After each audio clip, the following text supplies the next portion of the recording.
So, since I got a few people in here, I might as well start. Hopefully this doesn't take too long. And my voice doesn't get destroyed, but I have my sinking suspicions. And also, I don't have all the DLC characters, so I'm gonna use a YouTube video for some of the characters, unfortunately. But I should be able to get a decent point across. I'm also not a 100% expert in all these characters. I can only go by what I've seen in vids for some of them, but I think, you know, feel free to chime in, I guess. But anyway, the criteria for this is, one, what I'm trying to do is that this game has a reputation of the supers just being really kind of boring, in the sense that people think all the supers are just hit, a long cutscene, a really long cutscene, and just damage, which people don't find interesting. And I want to see if that stereotype actually is, and I thought it'd be nice if people who had less experience with the game, they might pick up something for their character too. So, is it just damage that you do it? Or is it something more than just a combo ender? Does it help the character? Is there a neutral reason to use it? Does it bring new combo routes? Does it give a buff? Something like that? Also, does it expand or help the character's playstyle? Like, how integrated is it with the character's playstyle? 4, is there any unique properties that's just you know, miscellaneous? Hi, Witch Doctor. Sort of miscellaneous catch-all. And bonus if the cutscenes are short. This isn't a traditional sort of rate the super where you know, I just go by cool factor. But you see there's 3 categories for each character. There's a HHA and GHA. And it's either a pass, which means absolutely this is a useful super and for different reasons. Borderline, if it's kind of got some things, but you know, maybe it's just super duper situational.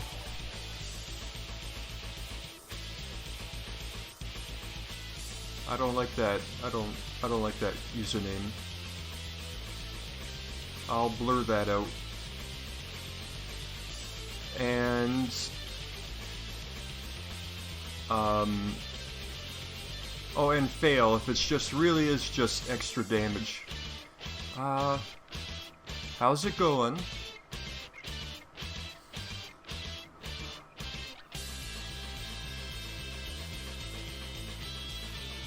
I really don't like that username though.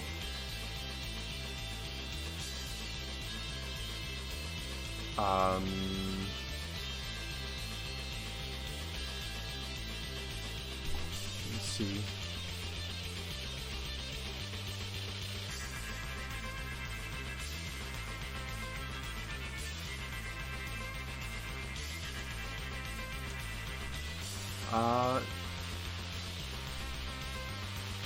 Yes, okay. So let's get started then. Anyway. Jonathan Joestar. Let's start with his HHA. Whoops.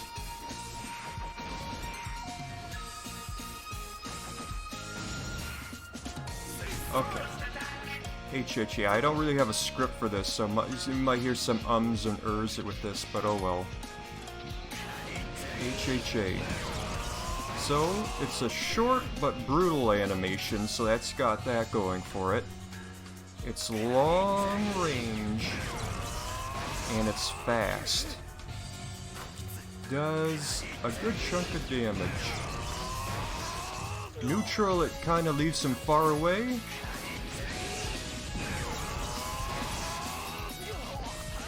But let's see if I can do this open field. So yeah, it leaves him a set far away and it gives you Okazemi.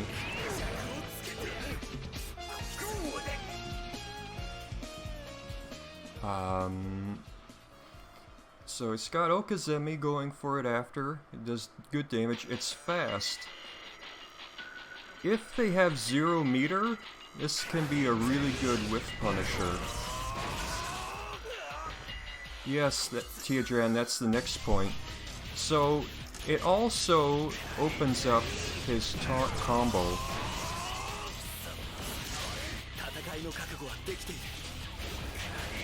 So, just the taunt, just super into taunt combo is 390, almost 40%.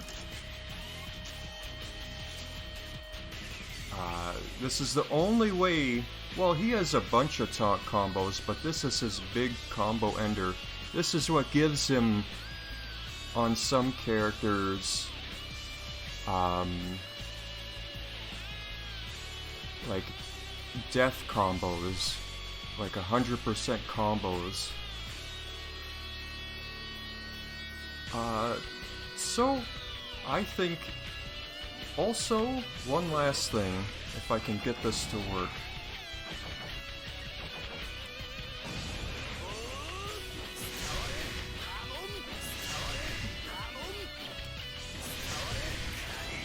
It can catch people like that. It's sort of like a setup. It can catch people backdashing or the start of the jump. So, I feel like this one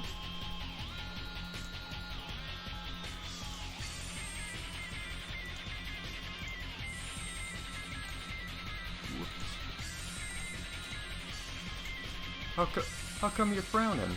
Anyway, I feel like this one is a pass. It's got a bunch of things going for it. It is scary if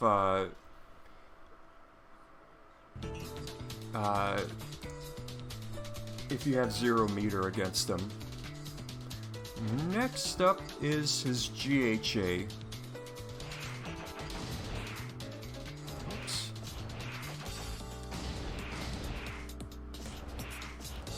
Just a second.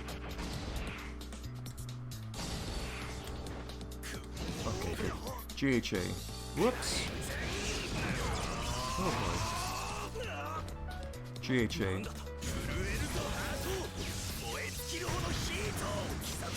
It's a long animation.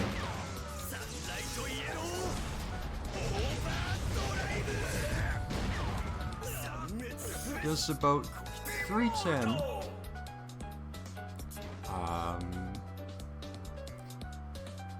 Let's see.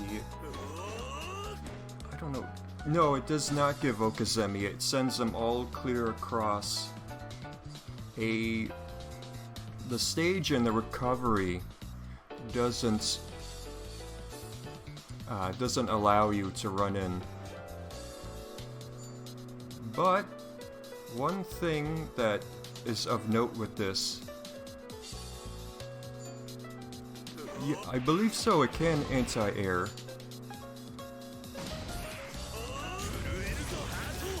Yep. At the right angle it will anti-air. Also, another important point is that this thing comes out so fast. It's invincible. I forgot to mention that with the HHA, but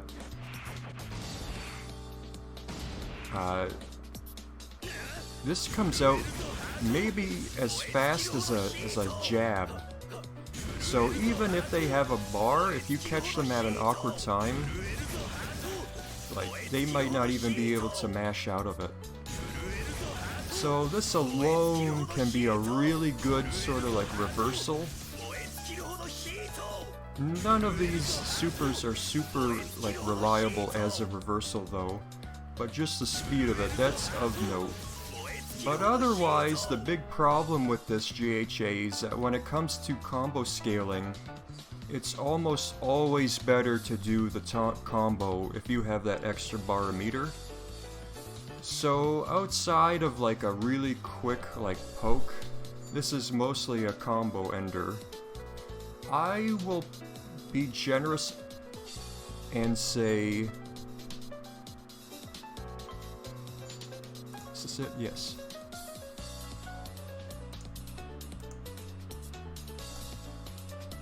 Whoops.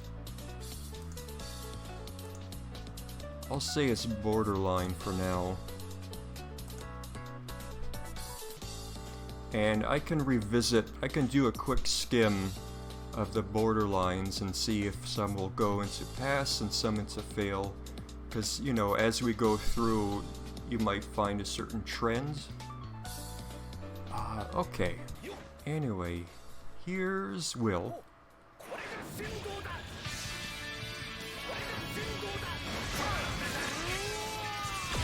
Did that hit low? Hold on. Yes, okay.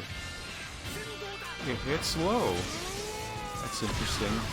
As you can see, it travels a decent distance, and it has a pretty good hitbox, and it's invincible. It does 170 damage, but there's two big things with this one. Number one is that it gives him damage off of a bunch of different things. For example, zip range command normal. This EX Tornado Overdrive, which is an invincible move. So that's really good. Yeah, we're going in order. What's another one? Oh, yes. Is low poke, which is an excellent low poke. To give you a couple of examples. So it gives him a lot of potential for damage off of little tiny things, which goes a long way. It's part of what makes Will's pokes threatening, which is really important in this game, because that's another thing people kind of poo-poo on, is the poking in this game. Oh right, yes, I did that with Jonathan's too. Let me see.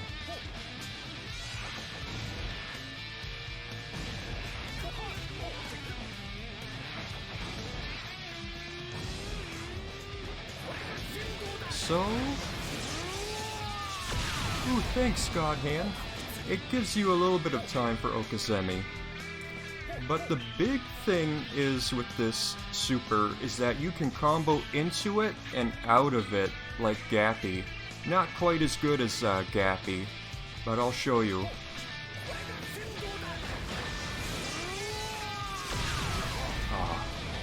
This is one of those things that's hard with Will that makes him an expert character. There we go. And then the Tornado Overdrives. And you see, just that super alone gets closer to like a full combo. Just raw super, Tornado Overdrives. So that's super duper good at you know, just finishing someone off. So because of the low, the range, the extra combo damage, and because if you're doing the extension with Tornado Overdrives, that gives you Okazemi as well. And because it diversifies his damage, just because it's an extension based off all his long-range pokes.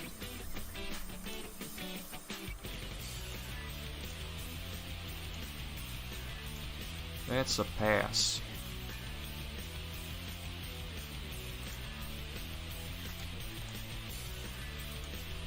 Hey, Barack Obama Gaming. Thanks for the follow, by the way. And now for his GHA. Let me see.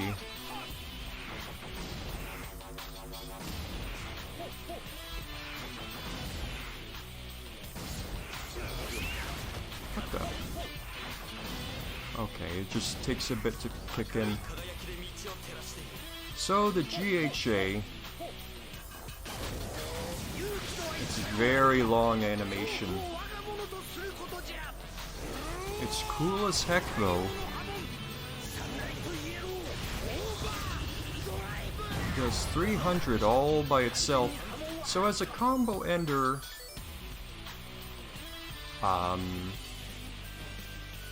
it's pretty good. Especially when you're dealing with scaling. I don't think... Oh right, that's a good idea too. Thanks, yeah, I'll just throw him. But this does not give Okazemi, it completely resets the neutral. And it's not as long range as the, where's the tipper?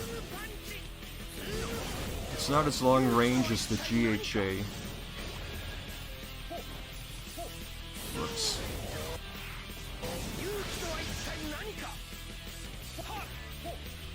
Will this hit?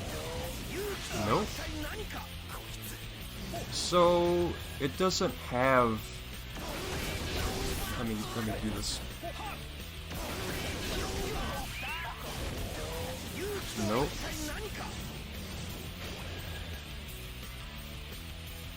Yeah, that's right, Zeraith. Yeah.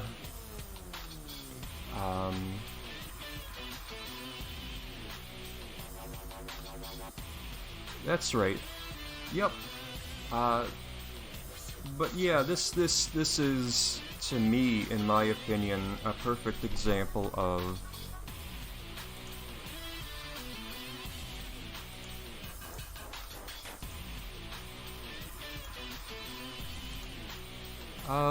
one that just doesn't quite get the job done in terms of expanding. This is really just a flashy, if you got the meter to kill him quick type of super.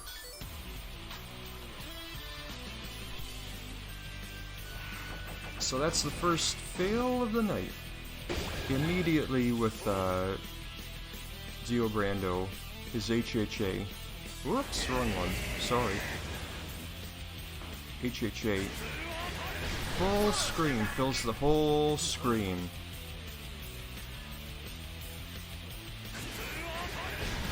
Oh yes, I know. Does 162, so immediately this rushdown character, if someone tries to zone him,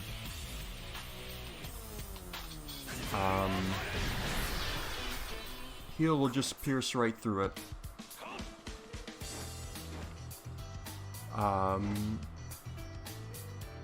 Barack Obama, Giorno's the default for player 2, so if you're just mashing continue, it auto-selects them. The hitbox on this is ridiculous. Oh, come on. But yeah, if they try to jump over it, and they don't reach you, they will land on top of it. And it actually has, I remember Austin Lamode, when he was playing, it has kind of what's called a cursed hitbox. It actually wraps around to his back a bit, so if you jump over him, then it can still hit you. It's not unblockable, but what's really cool and really dangerous about this thing is two things. One, imagine if you played Tekken, Paul's Death Fist. Imagine if Paul's Death Fist fit the whole screen. So if you catch them with a counter hit, look at that. 32% boom from across the stage. Can you hit him twice? I think I've seen that before. If you find a sweet spot, you can hit them twice, but it's, I don't know if it's character specific. It feels like it's way, like he crumples way too quick. Yeah, but just a counter hit. How do you make them counter hit? If you hit them with any move that isn't a light attack, while an attack is starting up, it's character specific and move specific. But yes, the Okuzemi, he gets a lot of time. Yeah, be careful, Leon, my auto mod goes after swear words. Another thing, just so I don't get distracted, it does a big chunk of guard gauge damage. And when you break their guard gauge, that stun leaves them standing up, so you can start doing his rotation cancel combos. That's one of the situations. There's scaling applied, but yeah. At point blank range, no, it's not safe, but it needs some kind of disadvantage. And I think even at mid range. Let's try. See if we break their guard.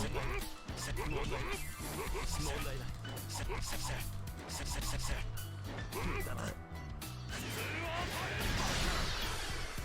Oh yeah. This was set to guard always.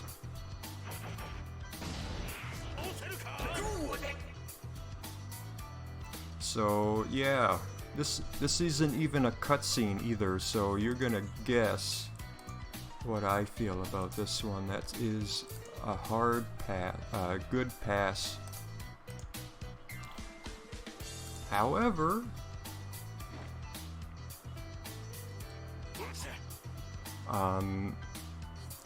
GHA, it's kind of got like Jonathan. Can you sidestep after the super flash? I think it comes out too. I mean, you would want to block it anyway.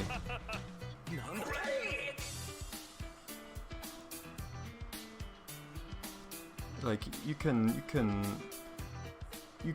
just block it and punish it. Oh great, thanks. Thanks for changing your username. Nope, I see it. I see your new username, thanks. So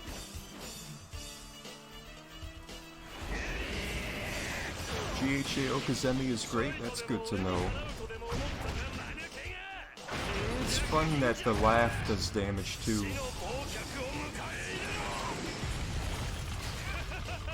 Oh yeah, that's a lot. You get a lot of time. It also kinda is, you know, fast. Well, kinda. It has a lot of invincibility frames. But usually, aside from the Okuzemi, this really is just used for killing people, right? Like a combo ender. It's nice that it gives Okuzemi.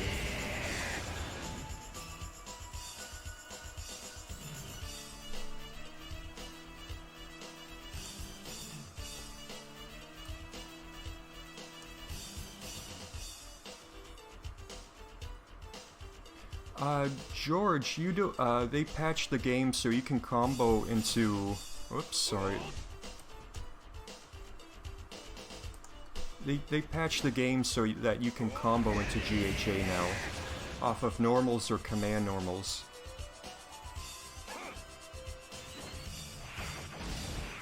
I could imagine that you could land on it. Just quick.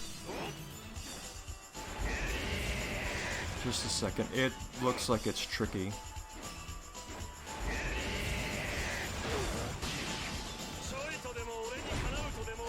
It looks like it's real tricky to do that. I'm gonna put this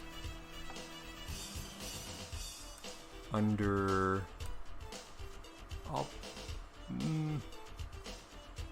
It doesn't completely halt the gameplay, but I think I'll put this as borderline, but I feel like that could change to fail.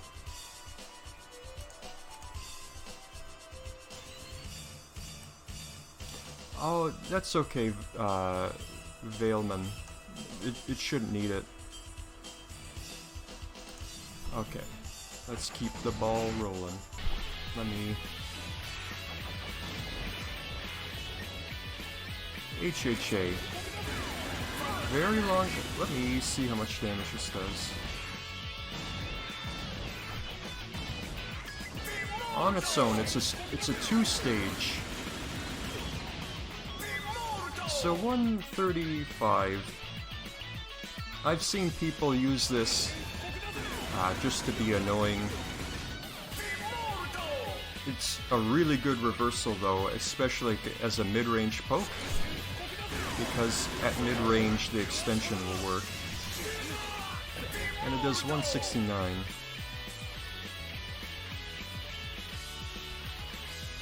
Ah, right, yes.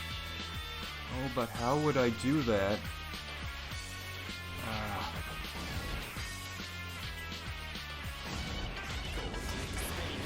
The computer is really good. Alright, there's one. There's two. Come on. And there's three. Okay. Remind me not to... reset. 169. 216.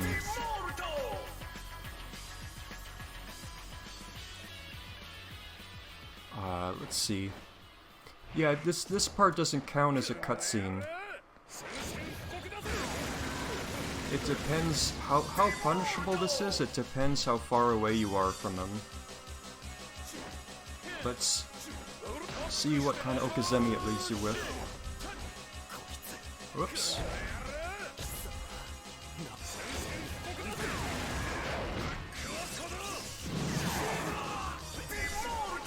So it gives you... actually...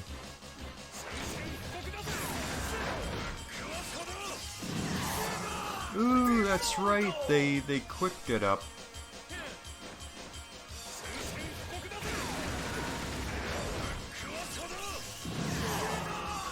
Yeah, you're kinda still on top of them, but that's no good.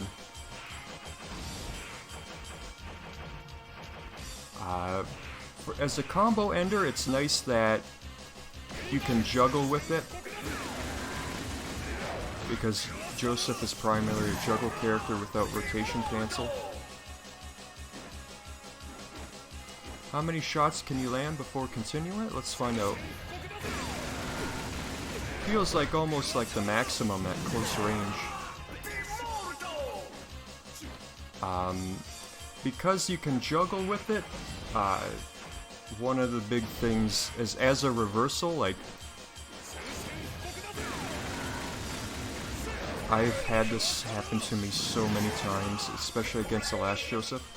Another thing is that this super, if they jump over you, it will autocorrect. So like if, like say on Wake Up, Giorno knocks me down and tries to bait out the super by jumping over it? Oh. Dang. But that's not... I think that only applies to the first hit.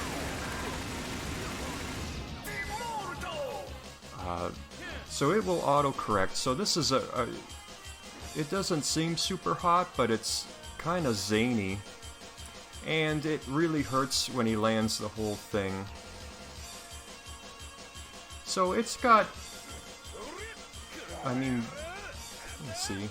This alone is kind of interesting. Does it help his playstyle? I mean, it's yet another reversal that he has. So, let me see.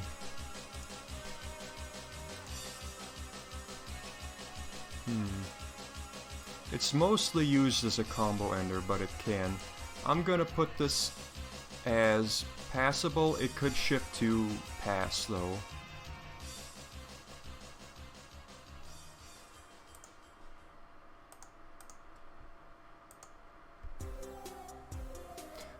It comes out real quick.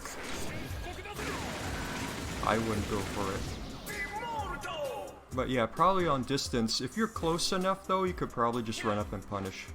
Now his GHA. Whoops. Man, I've been real good with this, haven't I?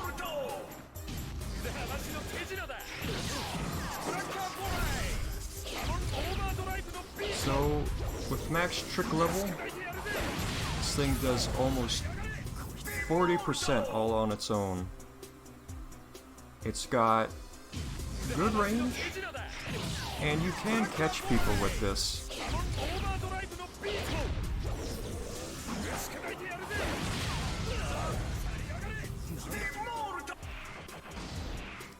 If they have 0 bars a meter, like that'll catch them. Let me see if like a full jump.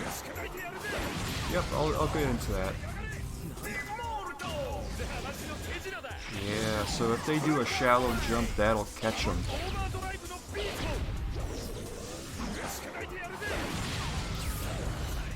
You get a tiny bit of Okazemi time. Another big thing, as Teodran mentioned, his command overhead combos into it.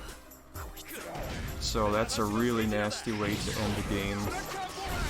Or just get a big life lead. Yeah, same damage. Oh right, yeah. You're right. You're right, Zaya, I should. No.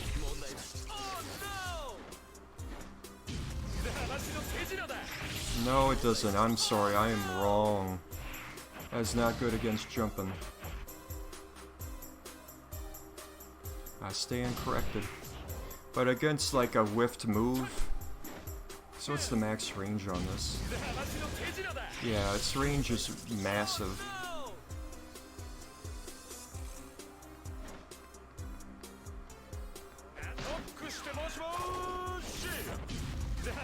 Oh yeah, off of back throw, it will hit.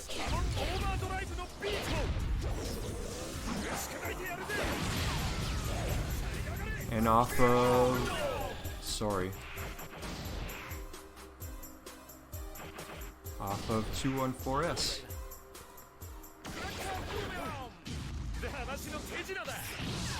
So, I mean, that turns all these things into big combos. So he's a big old jerk, and this move is more useful than it looks. So if he's got max trick, watch out for a back throw can just wallop you. Getting hit with this always stinks, but oh my goodness, that's 40%. So I'm gonna, you know what? I'm gonna set this to pass, and it's other people's fault for not getting tricky and creative with them.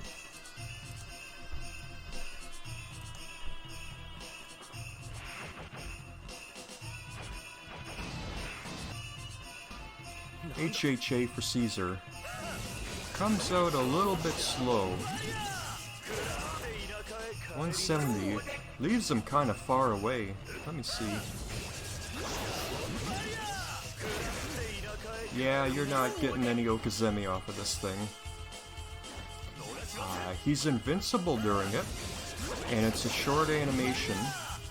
There's a decent chunk. Two things to know is that it can be a decent anti-air, plus with its invincibility. Also, let me see if I can set this up.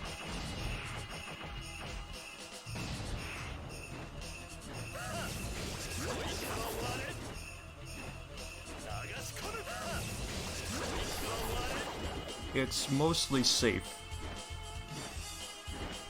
It's mostly safe. I think if you... Oh, the push out! So yeah, it's a pretty safe, unusually, not 100%. You can't use it in the air.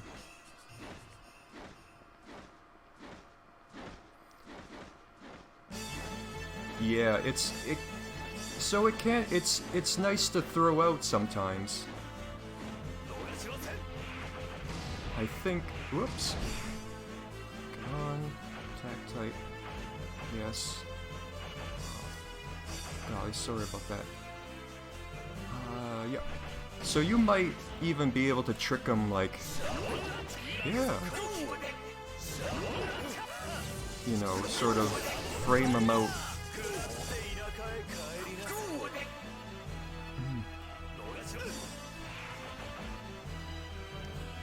So that's pretty good. I will give that... I'll give that a pass, just because it has some nice things with it.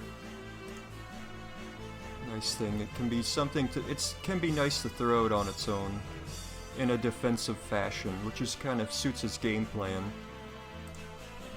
Now... his GHA.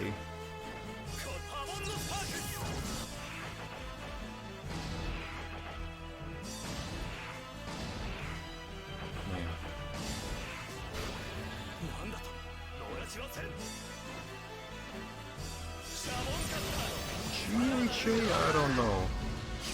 Let's see. It's really long.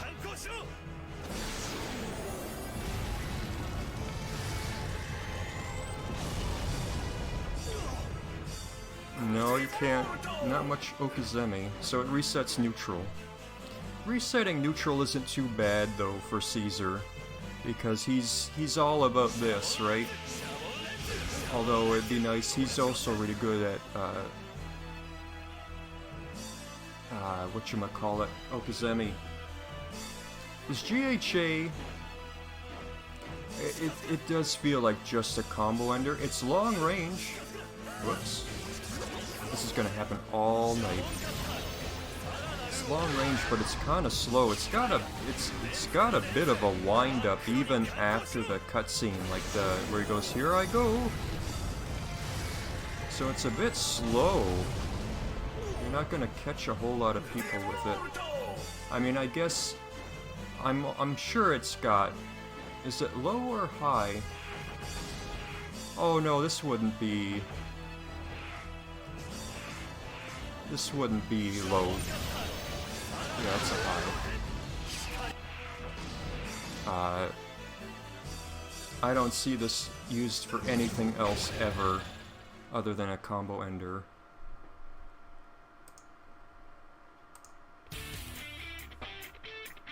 So red you go. So far we're not too bad though. Now we get a little bit interesting.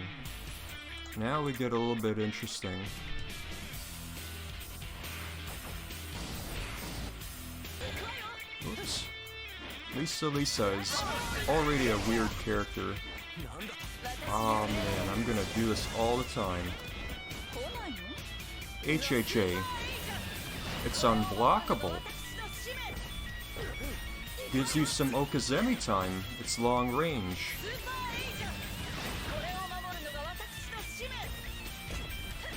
Yeah, that'll do it. It's unblockable. It also has Brando's counter hit ability. The thing is, though, that this is slow. It's slow. So throwing this out is kind of wild. You'll absolutely be able to PC it. It is unblockable, so it's not like you just sit and block, but you can jump forward.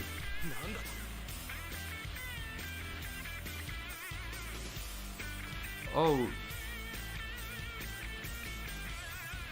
Yeah, that makes sense. I mean, it's a laser, why wouldn't it be a projectile? So it's a projectile, you know, unblockable. You can combo into it, gives Okazemi. If you're gonna try and counter poke with this thing, I think if the main reason to do it is like during times like that where they might want to throw you out of her like Rekka loops. And so if you're super sharp, you can react to the beginning frames of a throw and it'll punish them. Because this is also invincible all the way through. It's also part of why she's such a vortex queen, because it adds a chunk to her damage. It's mostly used as a combo ender, but it's got some things going for it. I will, until I'm sure, until I get a better grasp of things, I will put it at borderline, because the counter hit stuff you're not going to see too much.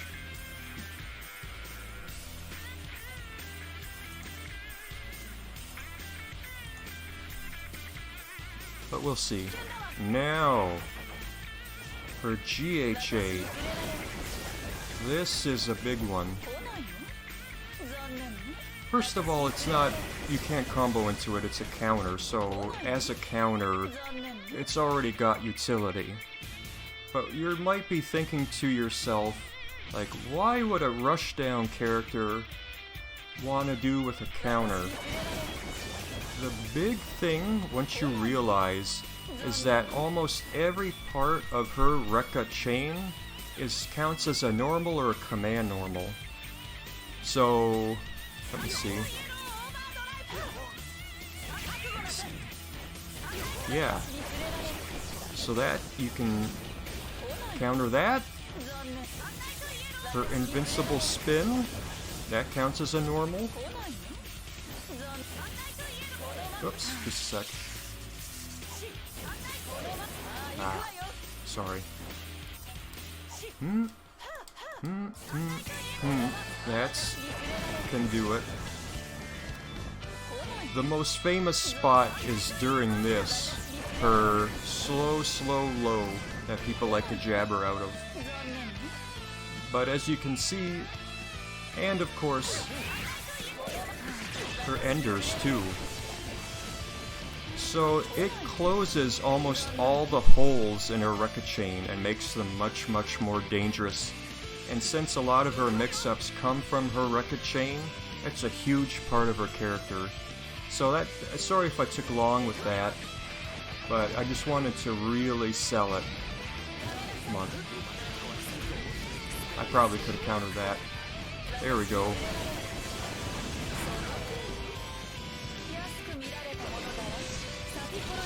It does modest damage, it's not big boy Diavolo damage. But, you know, it's a, wow, 370, that's actually not bad. Oh, but maybe because it had counter. Oh no, it was off. So that can be a way to finish someone off, or get a life lead and make them want to come to you. So for me, this is definitely a pass. Now we moving on to the Pillarmen, everybody's favorite workout team. So, Wamuu. Look at this thing. HHA. Fills a huge chunk of the screen.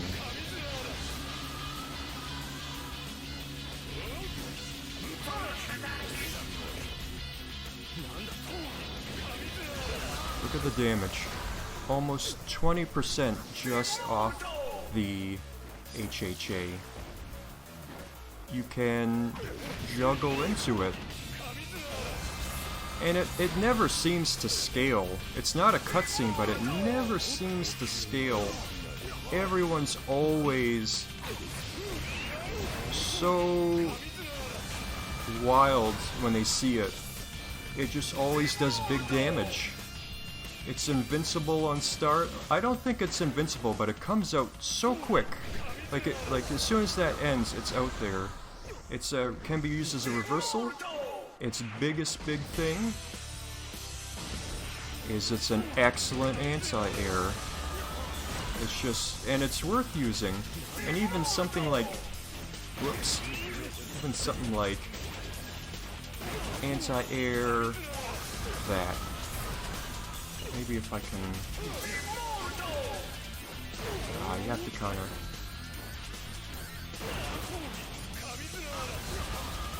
Yeah. So 20% anti-air. There's not much more to say about it. It's really good. How much? What kind of? Let's see what kind of Okazemi.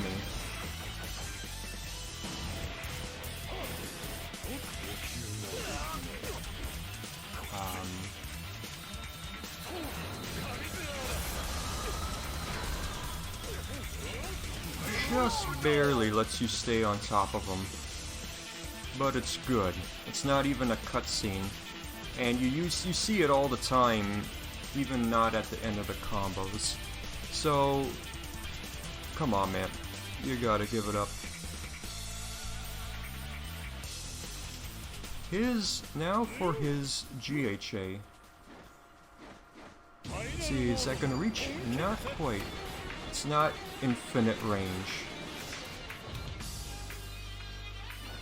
But maybe from here? Yeah, it'll pick him up from really far away. It's 320, so it's a combo all on its own. One of the best parts. This is usually used to finish people off, but here's the thing.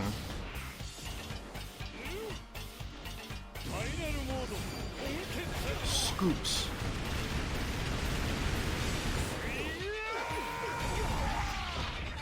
So this is a fantastic move to use. Hey George, you missed a bunch of characters, so you'll have to watch the VOD if you want part 1 or part 2. Not really. I could test the damage.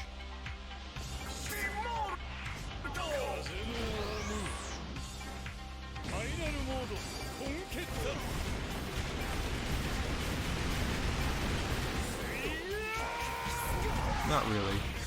No, nothing else different. But the thing is, when you're mode 2, people just run away. So a character that wants to run away, like this is how you... Oh, well, I missed it. One thing going bad against it is that this is not invincible. Eye Gouge doesn't do anything either. Eye Gouge is something completely different. Let's stop the annoying jump. So it's not used all the time. It's also like kind of a two-part. This doesn't count as a cutscene, so the timer will keep ticking down. Yeah, they fully recover. So it has one big use, and that's just to nail people just trying to run away. Like someone even like Josuke with this floaty back jump, like it'll catch him. So it's something that's hard to use, but can be used in the clutch. But I think maybe...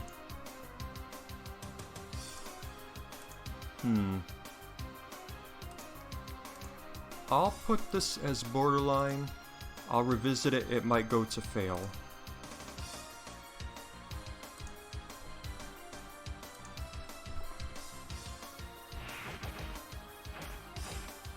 It has a very specific use outside of a combo ender, but...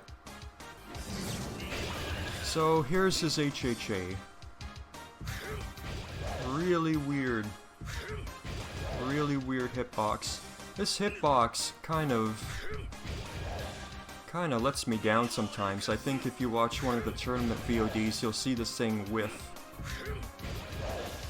Maybe more than once. It lets me down. Second thing.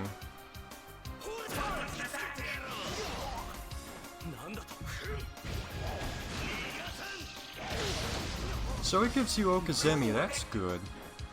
But if you'll notice, almost half its damage comes from burn damage. And the trade-off is that it gives him like a paltry amount of health back.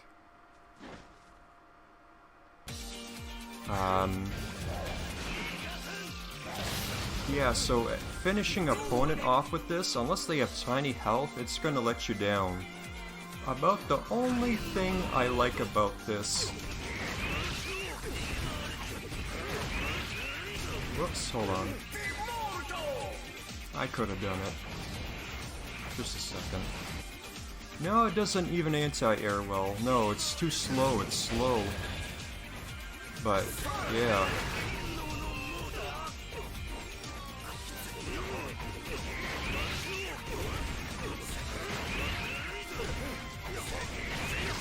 But that's pretty much the only time I ever use it. Just to, you know, just to get that extra burn damage in.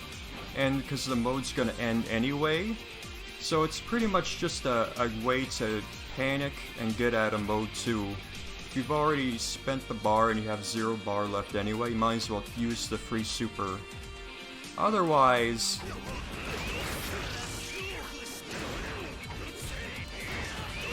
You know, you're doing something like this for a 1 bar finish. I hate the super. I hate the super. His HHA, no good.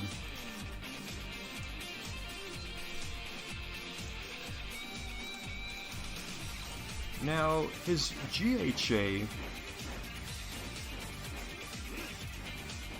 is better. It's a little slow, but it hangs out there for a while.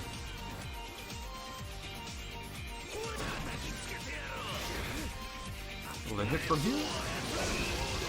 Yes, it will.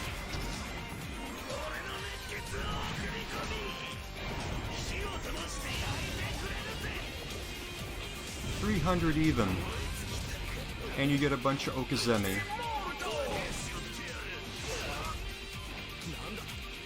You can juggle with it. I'm not gonna let the cutscene play out. It is also a lesser known anti-air. So a shallow jump, or even like as an anti-air, it can be good. Especially as a round closer. What else was I gonna say? Oh! It gives them a little bit of utility off of some moves, like for example, something like this. Whoops. Let me try that again.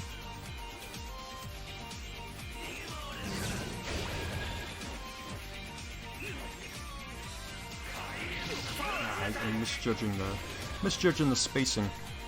There we go. See if this works. Come on. Yep.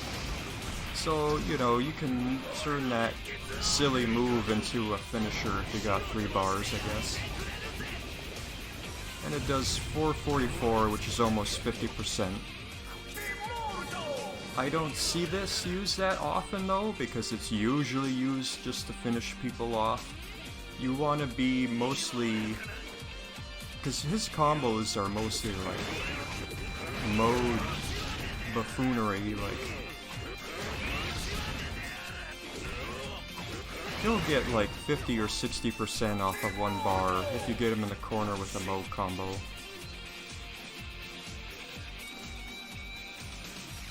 Hermes, I think, has over 1000 HP.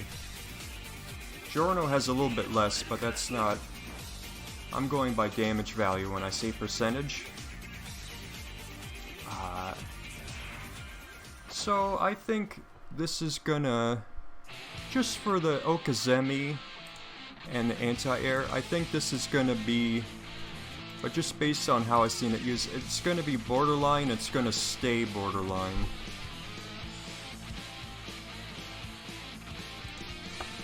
Oops. That's for later. Ooh, I hope I can get through all this tonight. Alright, cars. HHA. It's got some range to it. Maybe even some phantom range, because the hitbox goes behind him a bit.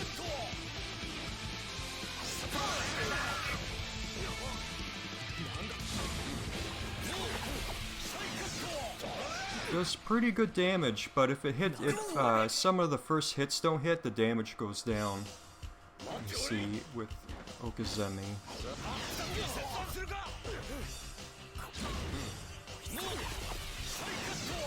It switches sides, that's an interesting property, and you get Okazemi off of it. It can also be used... Hold on. Ah, come on. Let's not turn this into a combo video. Alright, I'm just gonna do a simple oh no. My goodness.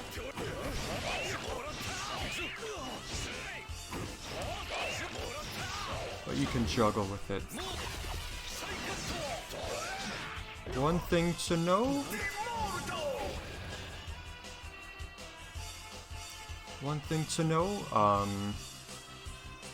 Character specific, the juggles, yeah, it can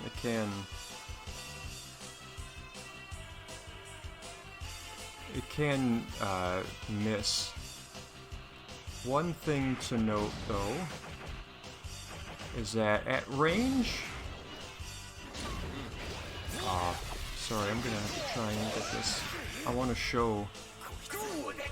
Come on.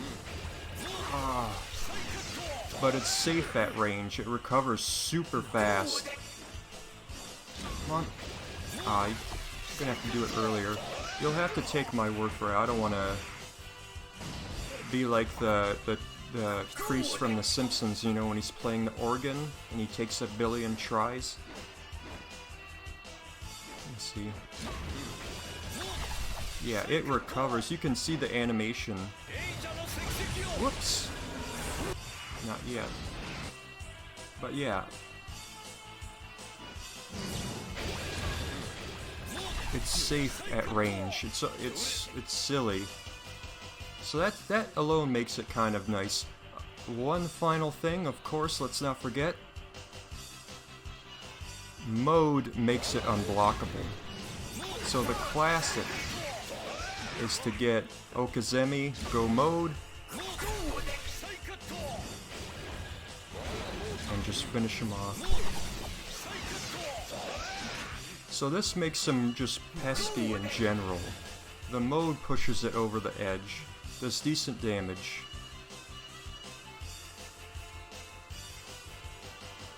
It's nasty. It's a nasty move. Don't underestimate it.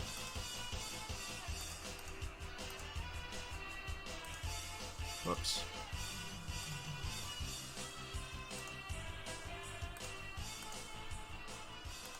And of course, let's take a look at his GHA.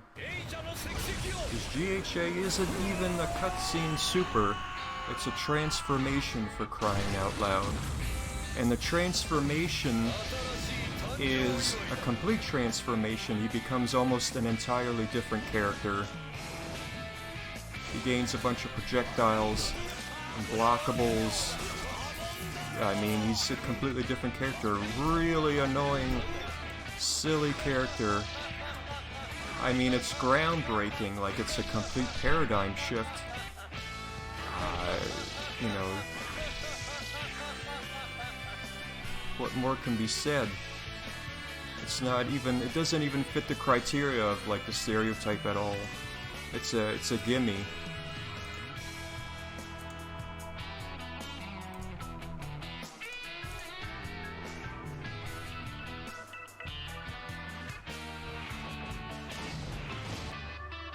That's besides the point. Here's Jotaro, his HHA.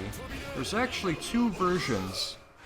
One where you don't mash, and one where you do mash.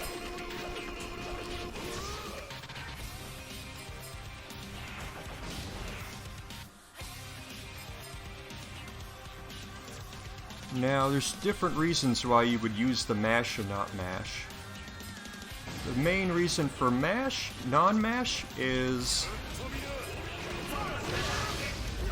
as an anti-air. If you mash it, the ender there doesn't work.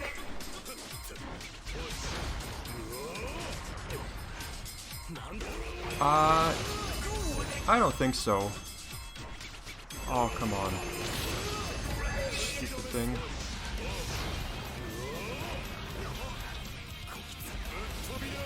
Sends him far away. Wow, wall carry. And, of course, even though it sends him flying.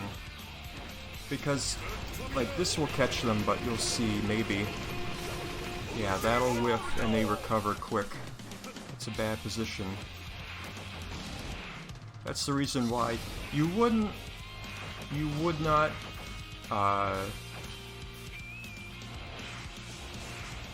use, the non-mash. Because that leaves you open. Now the mashed, I believe, is safe, right? It looks like he doesn't recover in time. This also does. Oops! This also seems to do a lot of guard gauge. I remember having trouble punishing this, but I could be wrong. Is this punishable? Ooh, that went behind.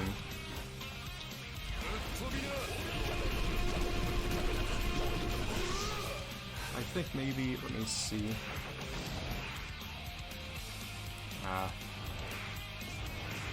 I'll just take your guys' word for it. As you can see, though,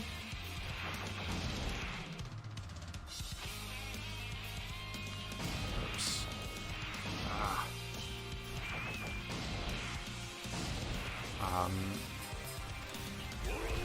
It's got range to it.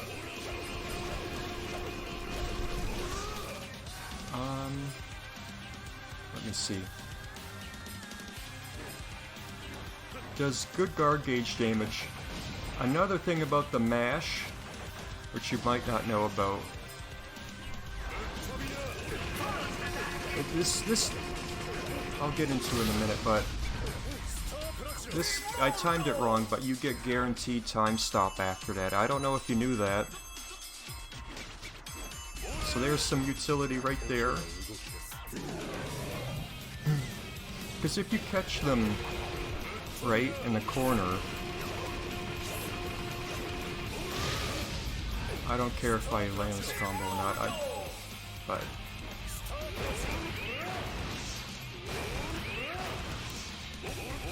I'll just try this once. And this is all on top of the HHA damage. Speaking of stand-on,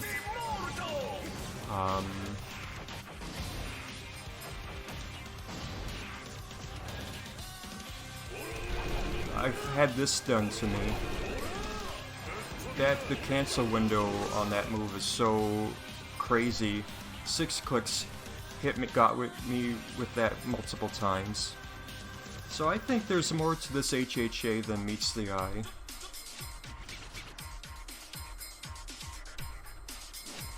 Oh, I forgot to check the Okazemi on...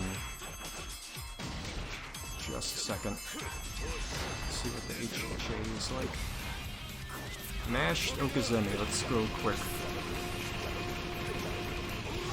goodness.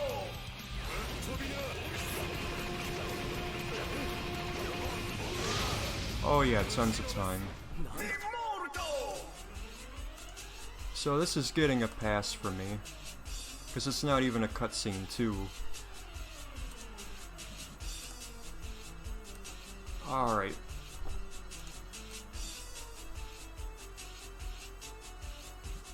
Yeah, it does feel like that too, but some are not quite, like you saw with cars. Now to get this over real quick, is GHA. I think this is invincible, but most supers are. We'll see where this leads me.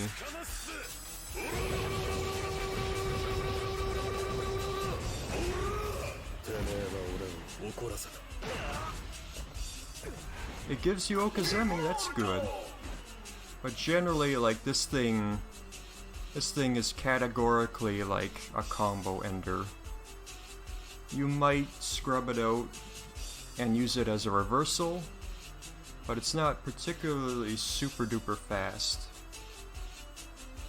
That's something that goes across most all GHAs.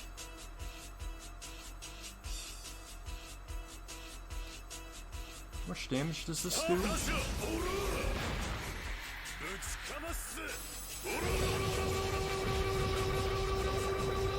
don't see it too much because people would rather time stop. Yeah, 30%, that's about average. But unless someone comes in here with ancient wisdom, I mean, this is categorically... Okay. So, we'll watch these a couple times. I wish he had damage values.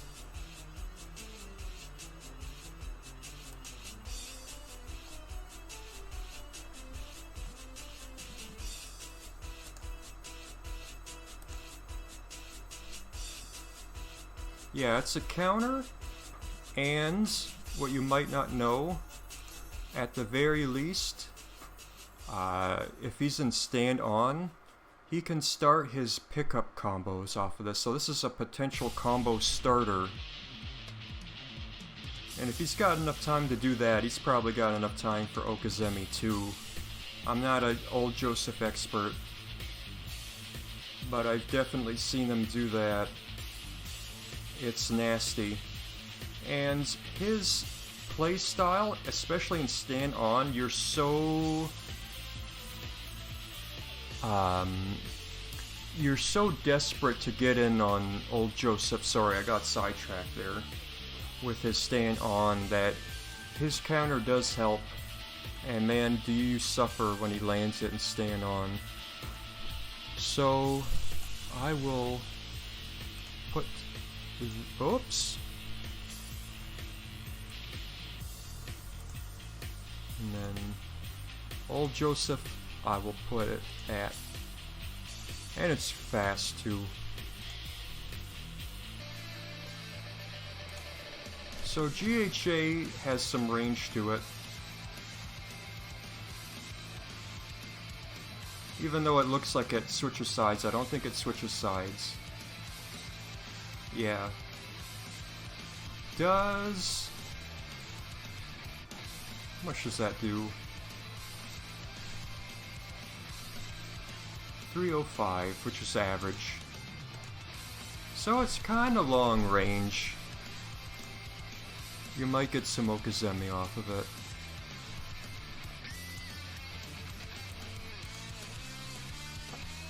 Yeah, Jotaro does get some extra counter hit damage.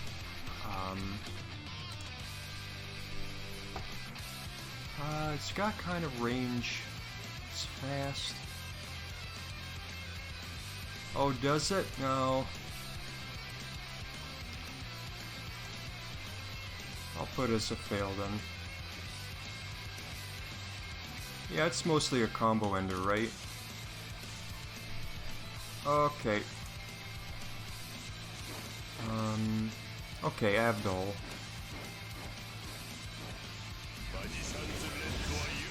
So here's his HHA. It's got a bit of range to it. It's invincible, like most supers tend to be.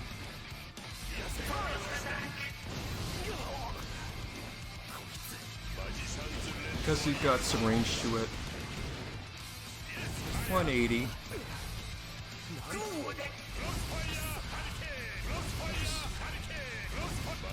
Something like that.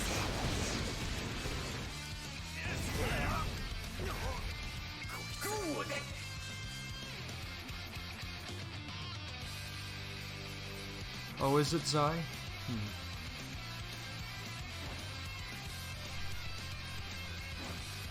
Excuse me, my voice. Let's see. Oops, I almost forgot. Does it give decent Okazemi?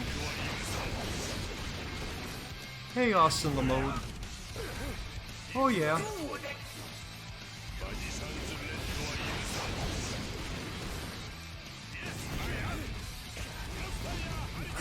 Might get a little something something.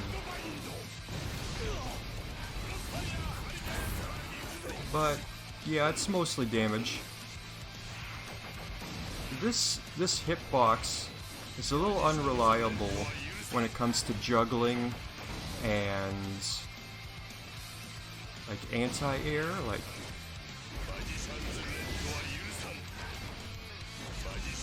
yeah, it's really specific, like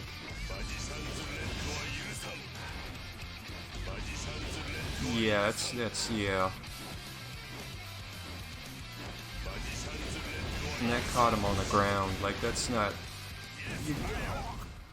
this drops a bunch. So, it feels like this is mostly just a combo ender. It does give you some time for Okazemi.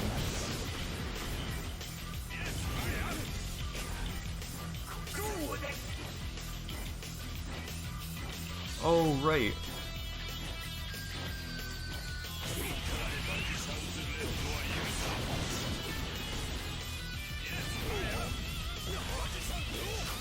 I see what you mean. Let me turn off jumping.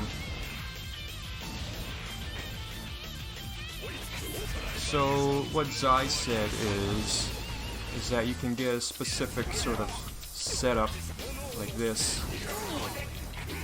So yeah, it does kind of give decent Okazemi sometimes.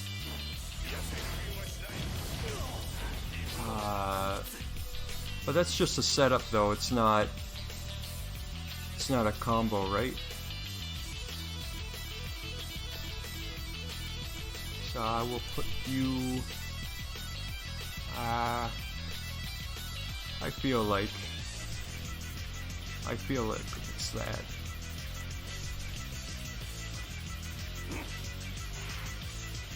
Now... Okay.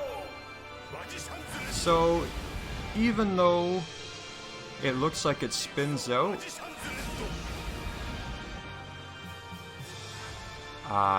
it doesn't actually hit, like this animation, like you see it overlap them, it hits like from here.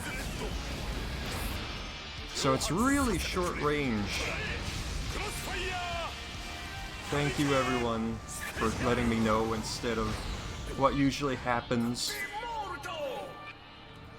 As an anti-air, it comes out slow too. It's like Caesar's. Where are you? Whoops.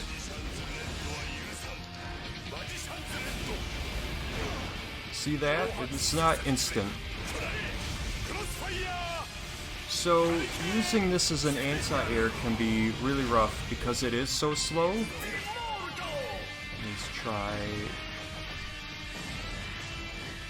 like empty jump. Oh, it caught him. It's at the top. But it's like, even Zai will say, like, comboing into this is a hassle, like... Hold on. Blasted.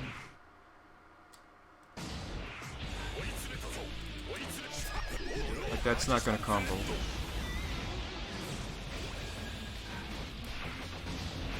Oops. Is that gonna combo? Nope, not even that. Simple combo. So you have to really change it up just to get it to hit. So you have to modify your combos just to see this animation. I'll let you see it for real though. Let's see what kind of Okuzeme you get.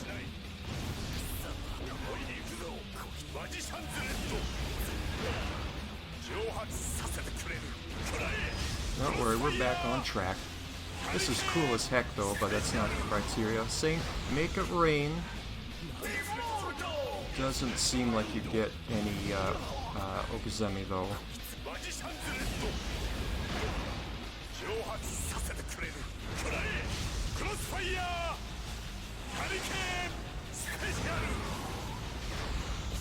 Oh, you do, but you're not gonna see this a whole lot.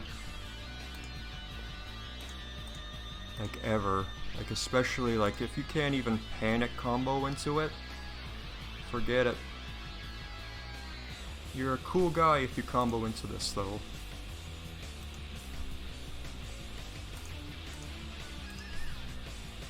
Alright, now that I know. Alright, Kakyoin is HHA. It's very slow, but it's one thing you might not know is it's got invincibility frames for days. The hitbox on it isn't what you think. It might disappoint you, but you can juggle into it. It can catch people jumping if you're super sharp.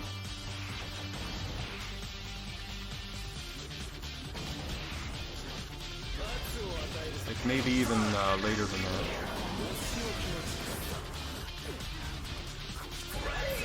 Yeah. So you can anti-air with it if you're sharp as heck. Probably if you prime yourself just as, like, for example, that you're baiting the opponent, like... Oops. Hold on, maybe something better, like that. You know what I mean? But its main use, other than giving Kakyoin some kind of damage, because his damage is tiddlywinks, is that these invincibility frames, because it's so slow, it's that way by design.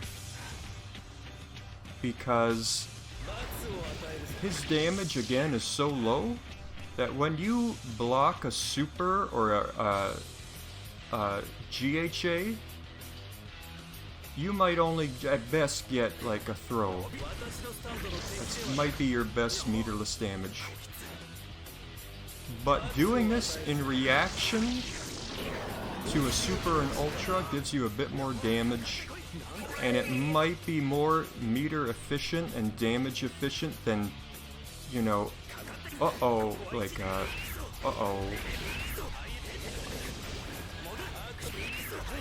know, doing something like that. In some cases. So it does have its use. You mostly see it at end of combos because Kakyoin players, but I do use this outside. It's got two different uses outside of its, excuse me, its combo.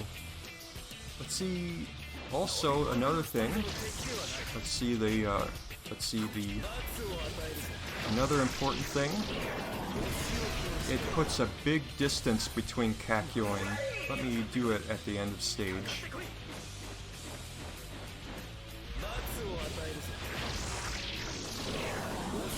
So for example, like,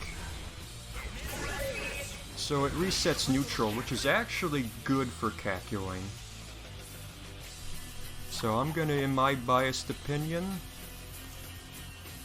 and since nobody else plays them,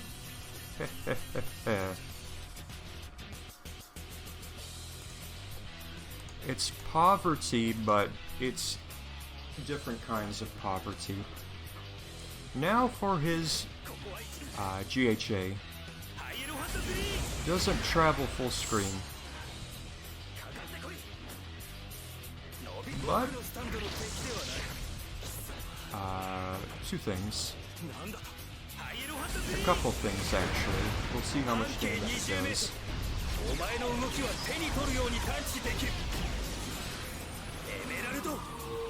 Actually, a handful of things. 300 damage even. Completely resets the neutral. As you saw there, when it reset the neutral, I had time to jump back twice. It basically let me run all the way to the end of the stage. But, in stand on, it gets me something a bit different. You won't see it here with Giorno because it's character specific.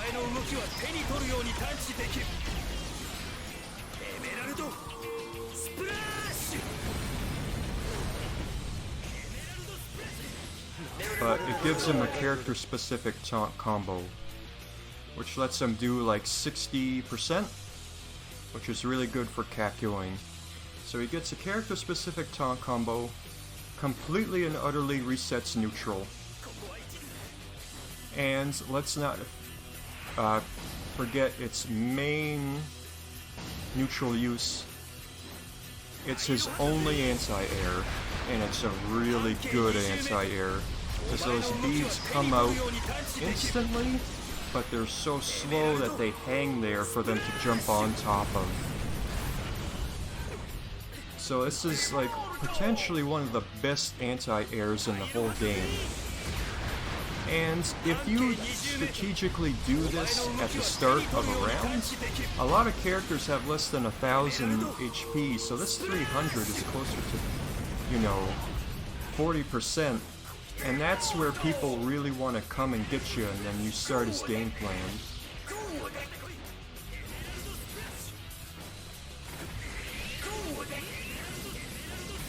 So, yeah, multi-use, really, really good. It's one of the saving graces of Kakyoin. So it gets a pass too! Hey, it's the first character with a double pass.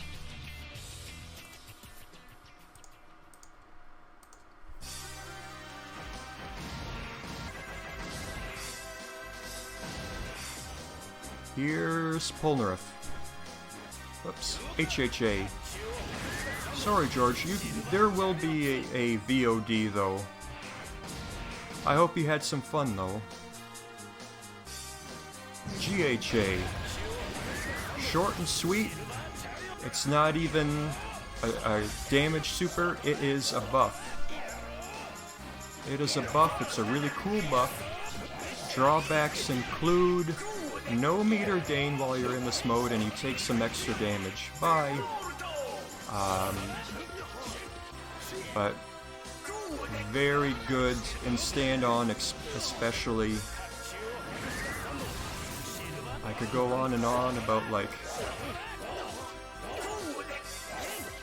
the uses of this. You can even do a reset. You can do a taunt combo using this. Check Zai's green pool ball channel. Yeah, it does have some invincibility too. How vulnerable? It depends. It's up to the player. But yeah, he can be vulnerable if you do like if he runs out of timer after you knock him down. Then yeah, he's wide open. But you have to be sharp and you have to know exactly what you want. What was I gonna say?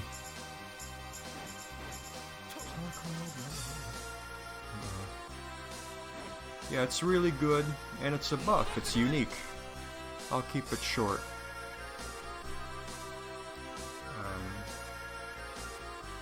Yeah, I think that's all I wanted to say. Got a little sidetracked there, but its uses are apparent. Alright, one final thing is that you can even ignore if I do this correctly. You have to wait for the timer to go down. I'm wasting more time, but that's okay. You can avoid, there's a glitch that lets you avoid the ending.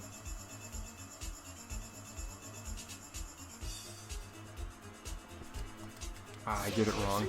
But if you stand rush at the very, very ends, it'll ignore that ending, which is really useful. But that gets a pass for sure. Now, His GHA is a different story. It's long range, it kinda comes out fast. It's a little bit of a startup. It's fast enough to catch a back step, and that's like the only reason you would ever use this outside of a combo. So you know where I'm going with this. This thing has no invincibility. It's a total glass jaw. So it can't even be used as like a, you know, a cheeky reversal. It's no good for that. You're just asking to get counter hit.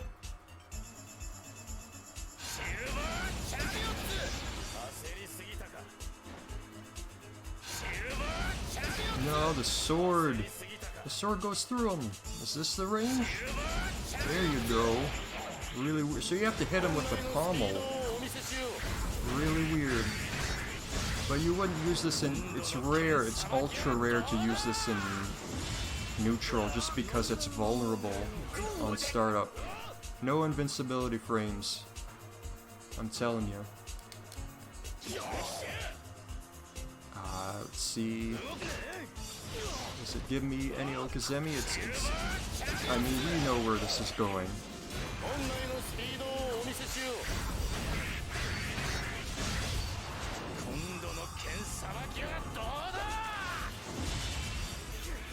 But yeah, it's whatever. It's a combo ender.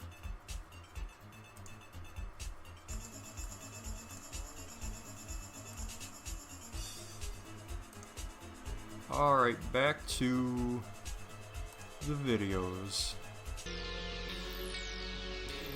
So this HHA,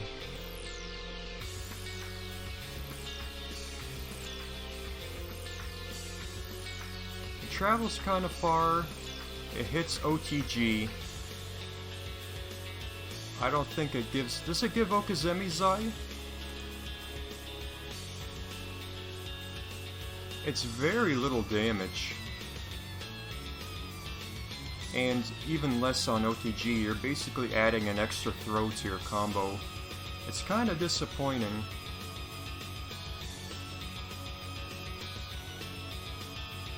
Zai, does this get a fail? I don't know this character enough. It seems like it.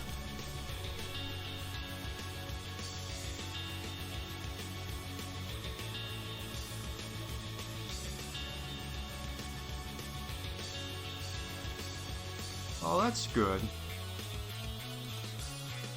It's one of the few ways he can get damage, though. Yeah. I'll leave it to you since you spent so much time. Okay. Hey. Now.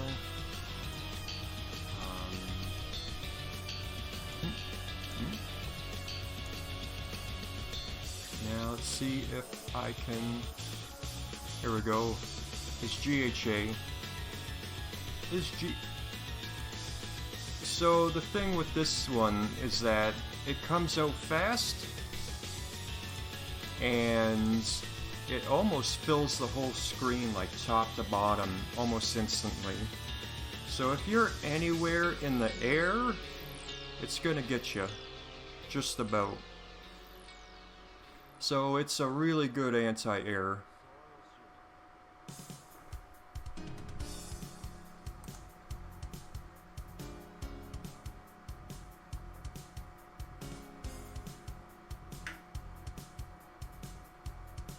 And he'll do the nose bite. It does just a little bit.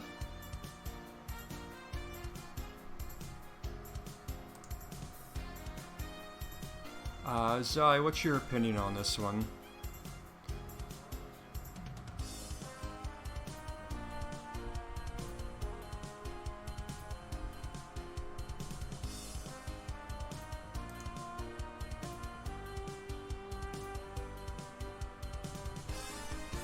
I know that's cheap of me to say, this is supposed to be my stream. Yup, it anti-airs. I want to give it a pass.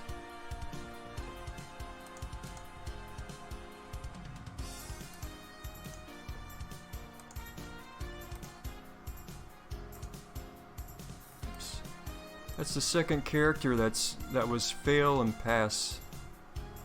Oh, right, Esidisi was... So I might come back to Esidisi and give it a pass, because that's basically the same. Well, I don't know. Anyway, next up is Hol Horse. This'll be quick. So what can be said about Hol Horse HHA? Which I absolutely... Okay, let's try that again. Hol Horse HHA. Full screen. It's kind of fast. You can charge it, and you can mash it. Yeah, he's gonna be waiting a while. But... yeah, you can mash it. It does good damage. Charged up. 192. 195. There's just one problem with it. It's long range, that's good. I'd imagine at certain ranges it becomes safe. But you have to be very careful at mid-range. Because, let me see... even charged? The problem with this is that it jails. So you can try and like change up the number of hits, but it doesn't matter. You just, as soon as you block the first one, just hold up forward and you'll get a free jump in on them. So because of that, you normally just want to use it in a combo. And even then, it's rare to see it used. Because usually you're doing stuff like this.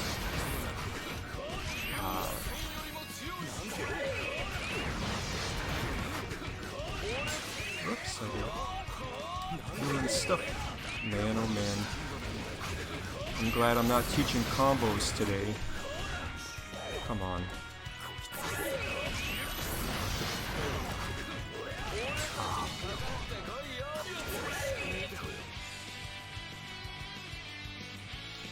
But yeah, I think it's kind of a fail. Let's Okazemi on this. Oh yeah, you get a little something. A little something something. But I think it's a fail.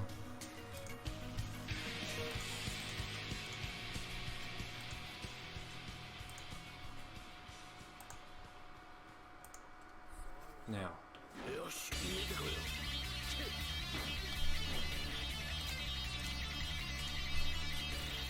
GHA. It's kind of slow.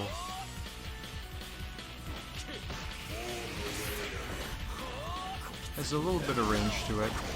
You can see how long it takes to hit.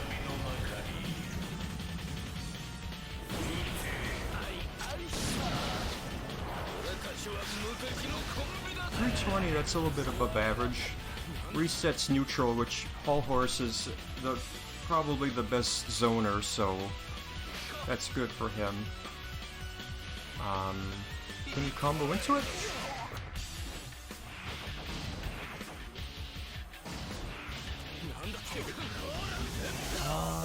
Nope. Can't combo into it regularly. Can you back through it? Doesn't look like it.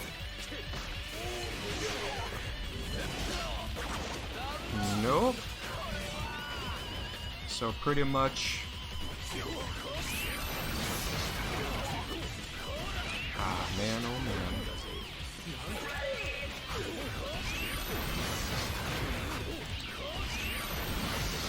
So pretty much just to end this combo. So there you go. Back through on wall. We'll try it. And it kind of scales too, I think.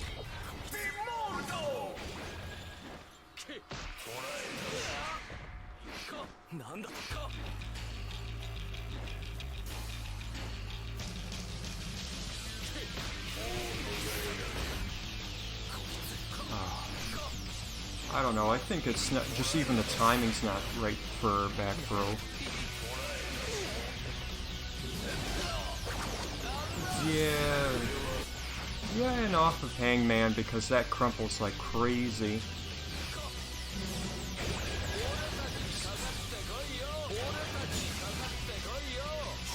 Oops. Come on. Oh yeah, you can cancel Hangman into it. But the thing is like if you're in range for this, then you can just run in and combo him and get more damage. So, let's see. That's a double fail.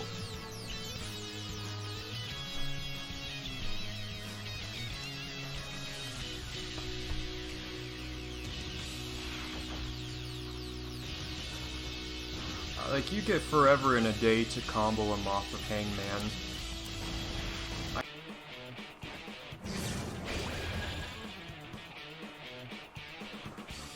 Okay, so when I reevaluate the borderlines, I'll probably change it to green. Okay, so here's HHA, Vanilla Ice, HHA.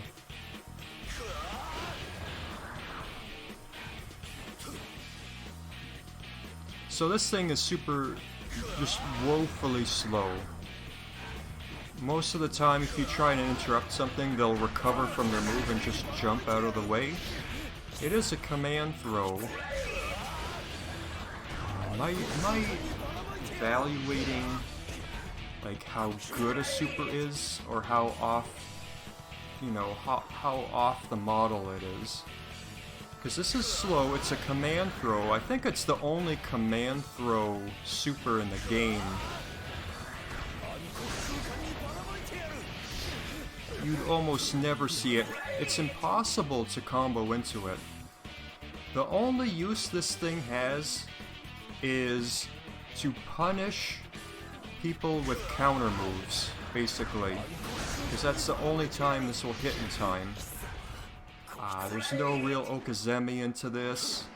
You can't really punish moves with this. It does have the bonus of completely refilling his cream gauge, which if you're playing a person that's desperately trying to get away from you, like, you know what I mean? So, by definition,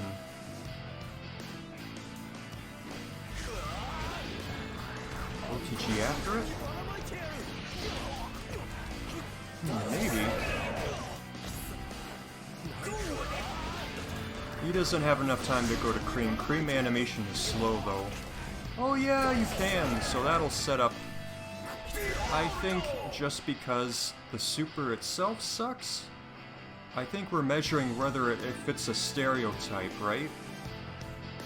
And you can't combo into this, so somehow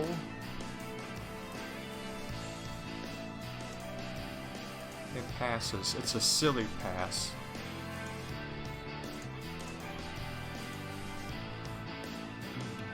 Now for his GHA.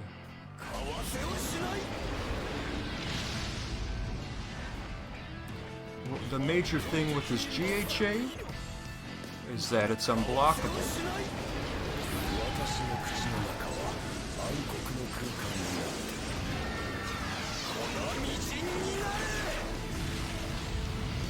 $280, it's actually a little bit less, but it's unblockable. Let's see. I should have checked Okazemi, sorry.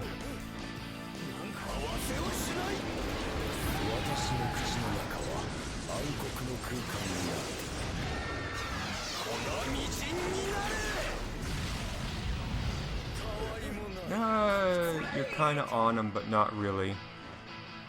I think this is mostly used. You can kind of use it on Wake Up. But as a reversal, you have to be extremely careful because jumping in, I believe, any direction will make it whiff entirely. So as a reversal, they can just PC jump. So the unblockable elements isn't super good. And of course you can stylish dodge. I believe also one thing is that this doesn't count as physical. It's the only move, I believe, that doesn't count as physical. So it would work on Diavolo's GHA. I remember being very disappointed when I tried to do it. But it's mostly a combo ender. I've seen this thing fail as being used as anything else more often than not, so I'll put this... I will put this as a fail. Okay.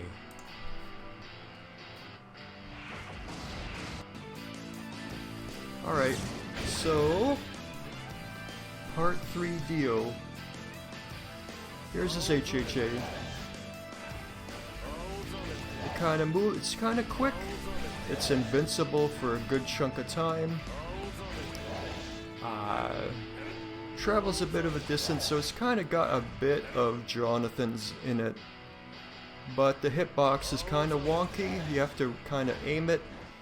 Some silliness with the hitboxes happens. The big thing though, and what will put this as a pass, is what happens after.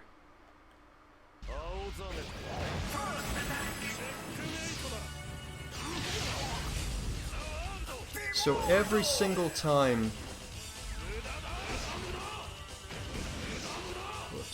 every single time you do this, it sets up perfect back wall.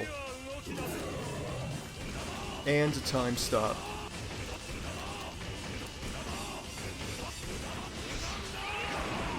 So, even though, like, the super itself is kind of junky, it's like a gappy situation where it's only, like, part of a combo. And it opens up a completely new combo route for him, which is his big time stop combos. And if he gets a touch of death, it's because of this HHA. So because of that, it brings him to back wall anyway, and back wall is exactly where Dio wants to put his opponent, even if you don't have the meter to do time stop. You got your opponent right where you want them. So just because of what happens after, this super is actually really important to Dio overall. Not just for damage.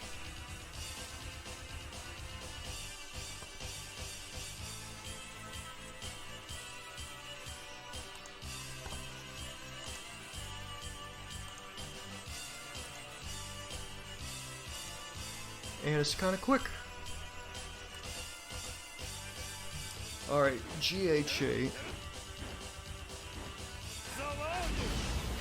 It's got full invincibility during this time. It's a little slow, it's not too slow. So it can kind of use as a reversal.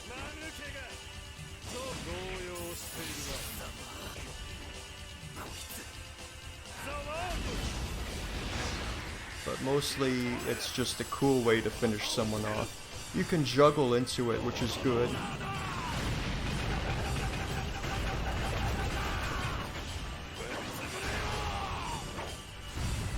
And it resets neutral. And you recover quick enough to like sort of be a jerk, throw a knife, but it resets neutral entirely, basically. I mean, I can hold up forward and see if I can jump in on him on time. But largely, yeah, this is a combo ender. Probably similar situation to Jotaro.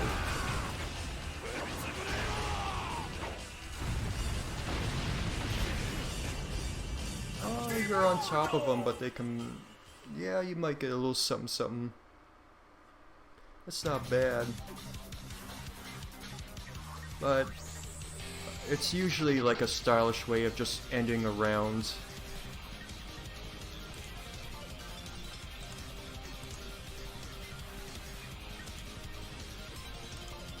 So there you go.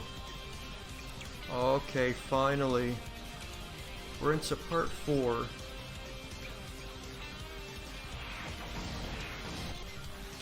Okay, here's Josuke.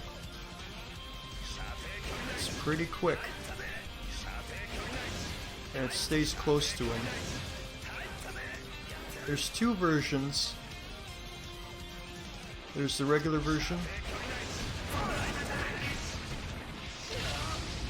And you get a bunch of time. There's also... Whoops. Sorry. There's also this version. The extension. The extension only adds, like, maybe... What's it? 190 versus 160. So for a half of a bar, you get 30 extra damage. I don't know. Does this change like Okazemi time?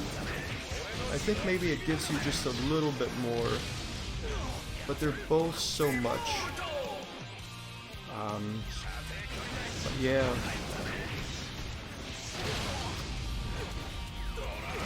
And if you do that version, you get a little bit more damage too. And that sets up, you get a free setup for this thing. Is it this? No. This move. That kind of silly move. But it's a nice way to ensure that it's in there. Or of course you get a ton of Okazemi time. Does a good chunk of damage. And it adds a chunk of damage to his combos. Also, I've seen Tia Dran. Ooh. You have to kind of time it. But yeah, you can anti-air with this. Maybe it's better to aim with like an arc.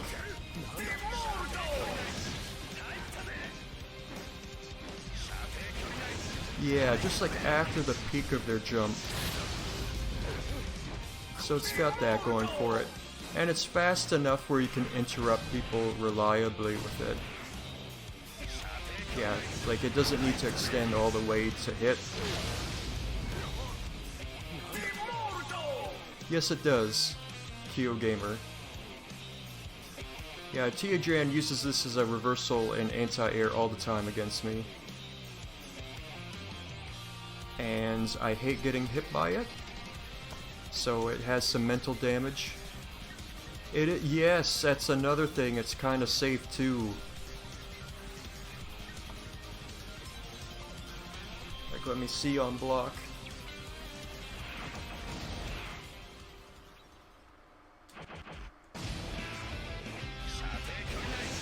Oh yeah, it's got push out on block too, doesn't it? Oh yeah! Oh, that's... You almost have to make this whiff. Oh, that's annoying. Oh yeah. Josuke gets the green on that guy.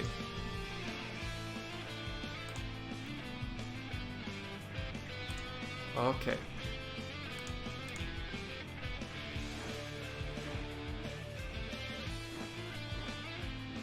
It's less of a tier list and more of like a checklist to tally up like the results. So now you got the GHA. That's invulnerable, that has invincibility frames too. Kinda long range. I don't know if this has any... Is that? That looks kinda hard to punish too. Oh no, you can throw that at least. Whoops.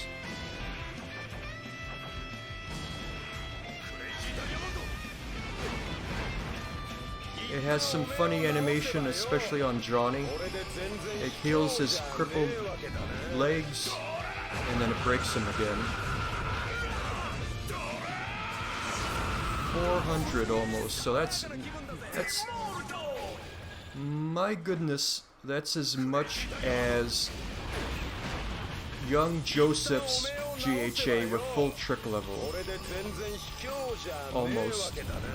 Or even exact. So while Y.Joseph has to get trick levels He just...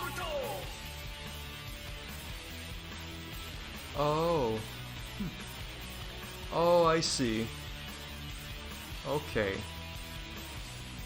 I get you. Yeah, because it heals you, and then it does whatever damage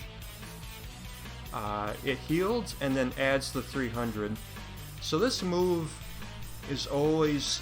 You grit your teeth to see how much damage the combo really does. It always sucks to be hit by this. The mental damage is outrageous, but that alone doesn't stop it from... Let me see, we'll watch it one more time.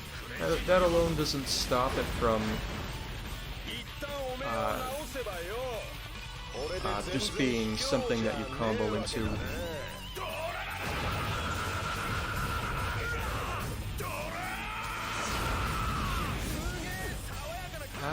Not really. You'll be on top of them, but it's not true Okazemi, I think. Oh, right, yeah. It does more damage in Rumble. Most things do, though. I'm gonna put this as... It's in the same realm as Jotaro and Dio, even though it's a salt generator.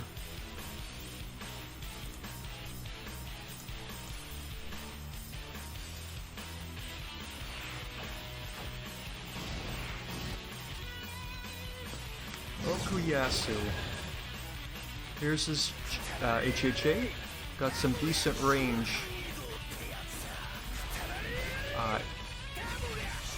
It is unblockable. And after it hits, if it hits and stand off, you get a ton of Okazemi time. If you hit and stand on, it drags them to you. You don't get as much.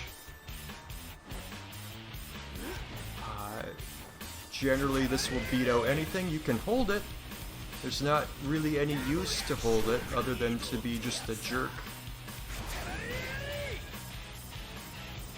You can stylish dodge it. It can be tricky to punish. It's hard to sidestep too. It's got kind of a cone shape. You have to sidestep twice. 2 times to get around this, and you might not have enough time. There's also not a cutscene at all, very rare, so it doesn't fit. As an extra bonus,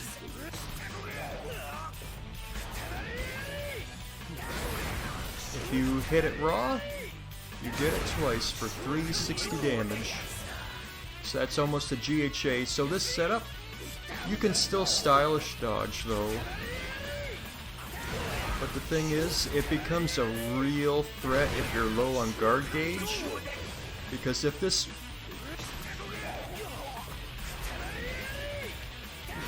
Yeah, so if the throw puts you out of just low enough guard gauge where you can't stylish dodge, that becomes a real thing. But just out of virtue of not being a cutscene, it's probably going to pass, and of course that famous anti-air. It gives them... Whoops. So it has to be... Although this is the quick one, right? But still. So... I'm gonna give it a pass.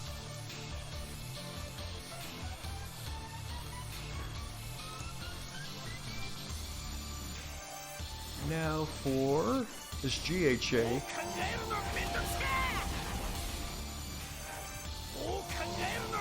This too is unblockable, I believe. Oh no, you can block it. Oh, that's right, this was pre-patch, it was unblockable.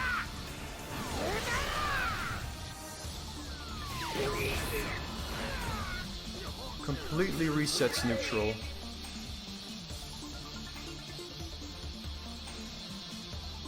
Yeah,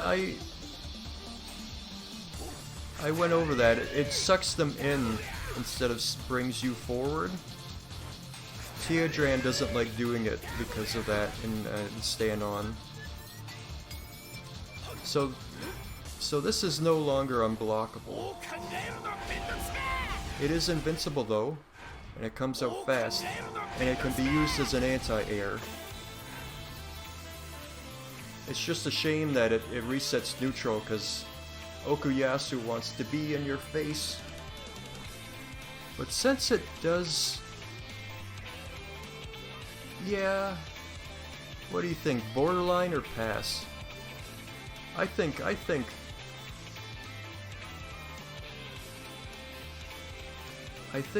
anti-air is something really special in this game, since not a lot of characters have anti-air. And we've been giving it up to Iggy and probably Esidisi too.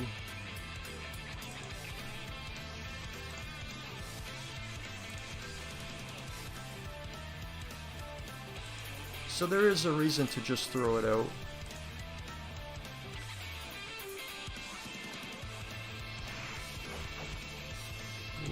Whoops. Ooh, that was close.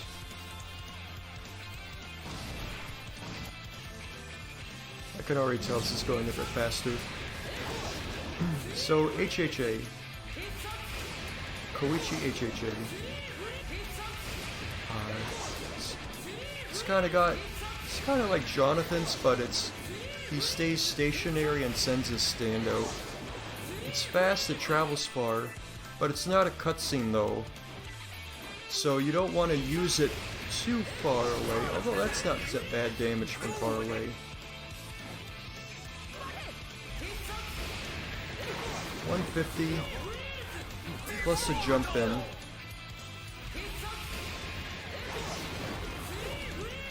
And it forces you into crouch.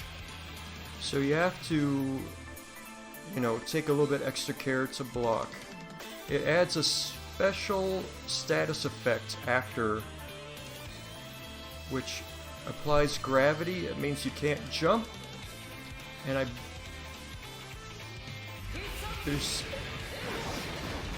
forget. Does this mean you can't do specials either? Or is that just his GHA? But you can't jump, so you have to, and you're slow too. I don't think you can run or dash. So it forces you to block them and put up with them for like a second or two. So that's neat. Oh wow, yeah, so no jump, no specials, thanks, Sai. So that's, it immediately puts you on the defensive. It's hard to capitalize on this though, but it's not even a cutscene, it's got a bunch of different effects. So, yeah.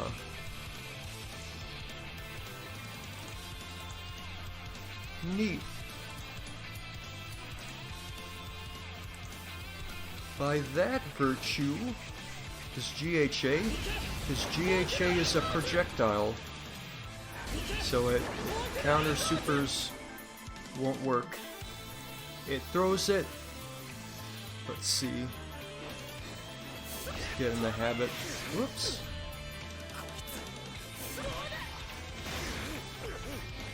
It's fast. When it hits, it hits. And it's got a good, hitbox on it too. You can't really worm your way around it. It's a little bit more dicey at range, but you can see it puts that status effect for much longer.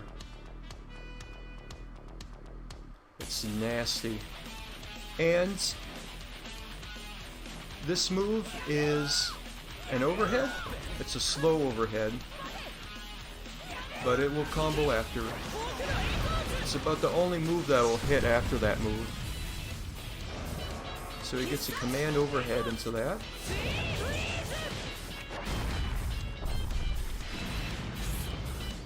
And all set to retry.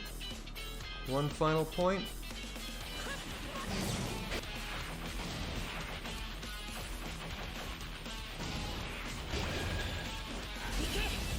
It's an anti-air too, it's a good anti-air. Yeah, you have to be weary about this move. In general, I am when I fight Koichi. I'm worried about this thing just coming out, so... yeah. There, that's the first double pass in a good while.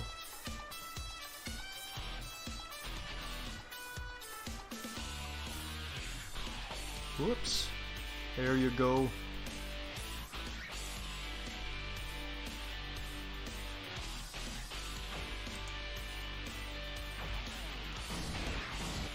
So here's Rohan. Here's his HHA. It's fully invincible, both him and his stand. Decent range. It's faster than you think. And this, I'll show you after. It's... so with an OTG seal, you can either get your OTG seal for a little bit extra damage, or you get a ton of Okazemi time. It also seals your specials for a while.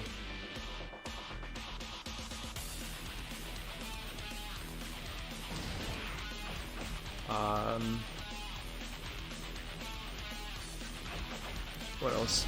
This is a really good to use on its own as a reversal. And despite how it looks, it's super hard to punish.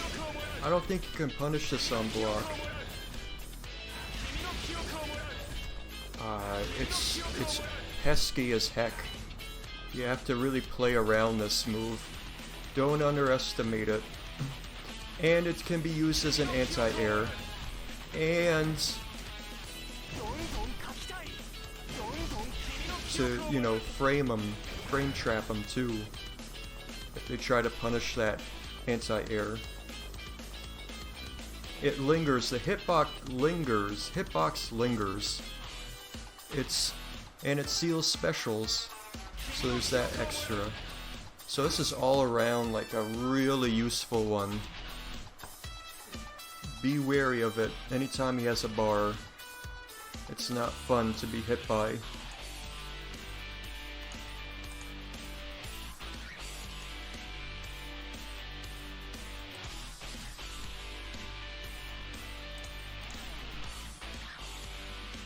Now for his GHA.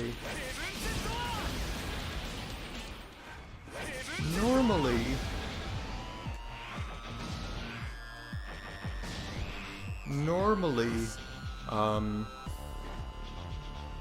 you would think, oh, this is just a combo ender, right? But it's got one big thing, and you'll see.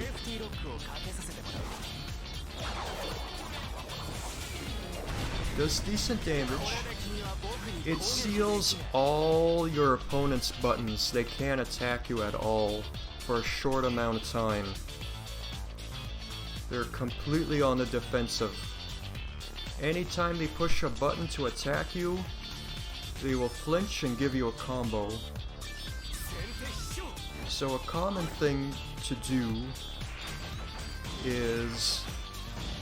final round, you got 3 bars, right? Alright, you land this right at the beginning. Right at the beginning of the round. This is the maximum salty strat, okay? Get that in. Pushback, what's pushback? You just harass them and get your meter back. Boom, again. This is kind of tricky to do on a moving opponent, but most of their life will be gone. They will be very angry with you and they'll be on the defensive. So just play, both his supers just play into the role of being a gigantic jerk. Just a gigantic butt face.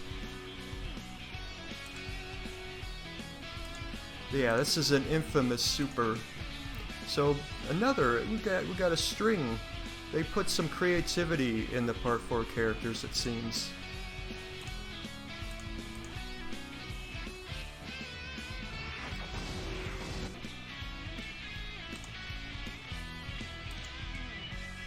Unfortunately.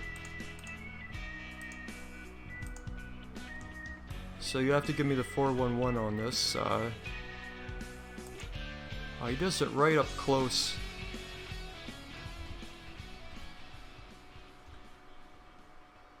But yeah, this is long range. I'm sorry everyone, I don't have this character. It's long range and it hits OTG. And at certain ranges, it's safe. It's not a cutscene either. It just hits a bunch of times. So it expands his damage potential, because a lot of his stuff revolves around... no Kozemi, that's good to know. 162, that's not bad. How much does it scale OTG? Does it add a lot of damage? I think so. Because, you know, for some of his shorter tricks, that a lot of his moves lead to hard knockdown, right? Or at least there's a lot of hard knockdown with them, so this is a good way to just add damage. Although, yeah, it's a combo ender mostly, right? But it's not a cutscene. And it hits OTG. No, I looked it up. I looked up for Zamaskler. Unfortunately, it didn't show.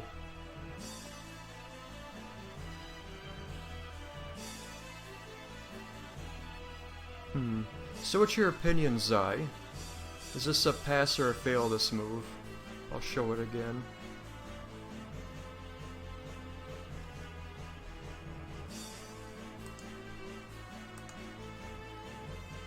Fail. Zai knows this character way better than I do, so I will place this as a fail. Whoops. Blasted. Yeah, it's not good as a reversal at all. Yeah, okay. So now, I think we know how this is gonna go too.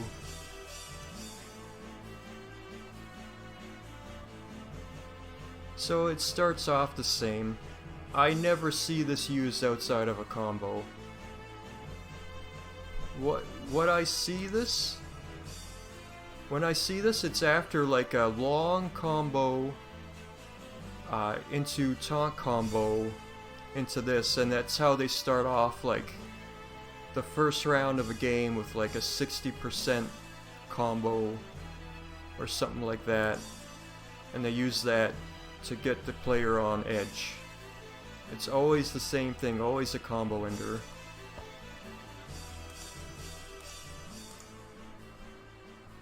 Is that a fair assessment?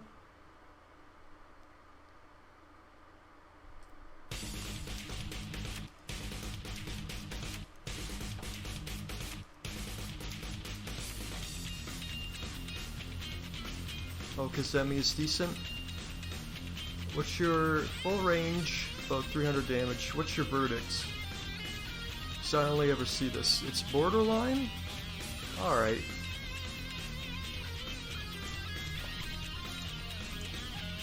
Be generous. You're the experts.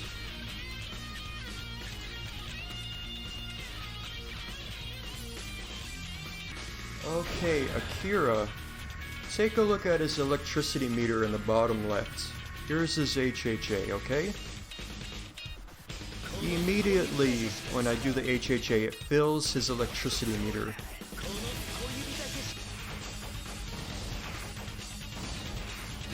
Decent range, it's invincible.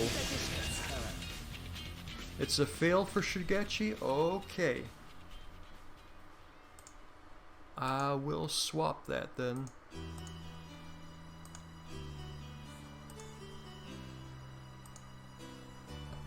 Never mind if it's red or orange. It's just, you know, the column. So this instantly,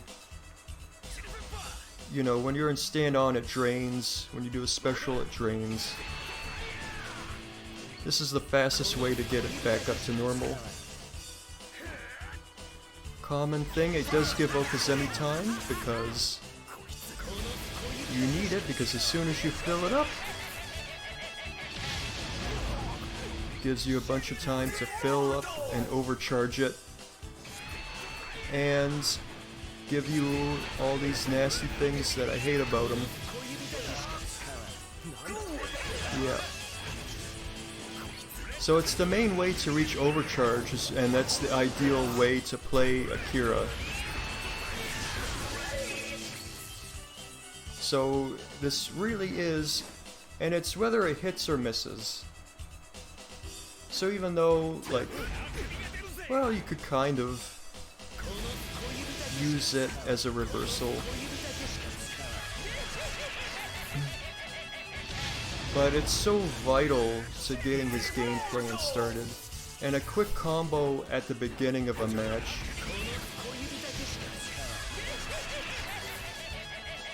Like that's a 25% lead plus full charge, so he's a complete menace.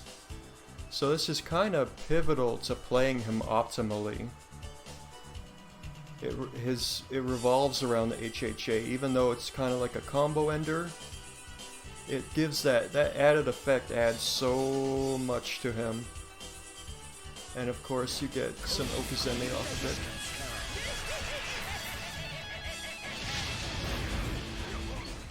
it. Do you have anything else to add, Zai? I think this is a pass. Just because it's so important for his game plan to get him either off the ground or get him back on track.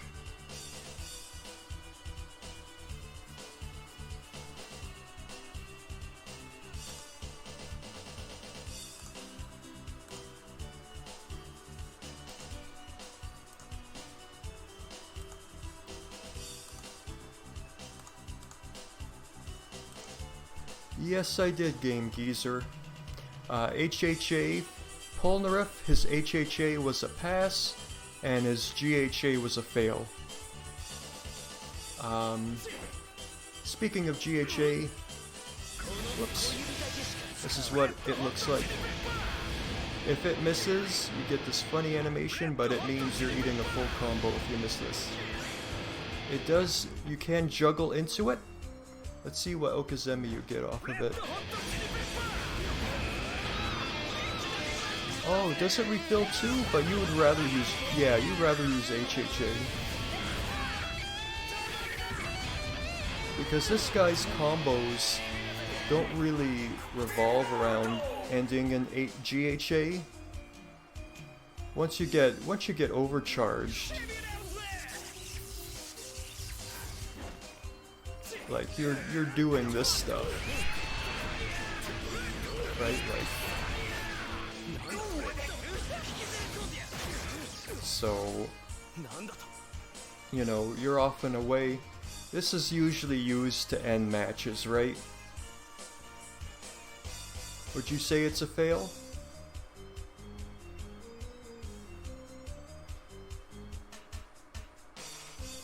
I'm only asking because, like, you might know something.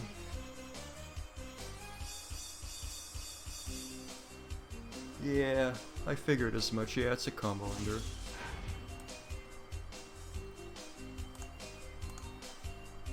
Some, you know, believe it or not, I'm not an expert with every character, so I will ask.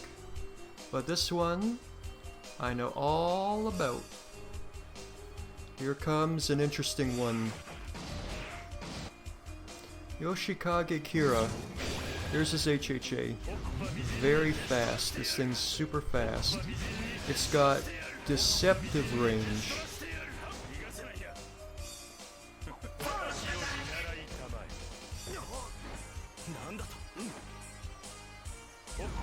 Yeah, you see that? That might even go further. It sends him really far away though. But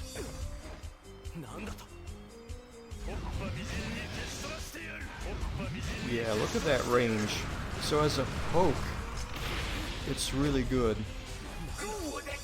It's fully invincible. And because of that, because it has some vertical range too.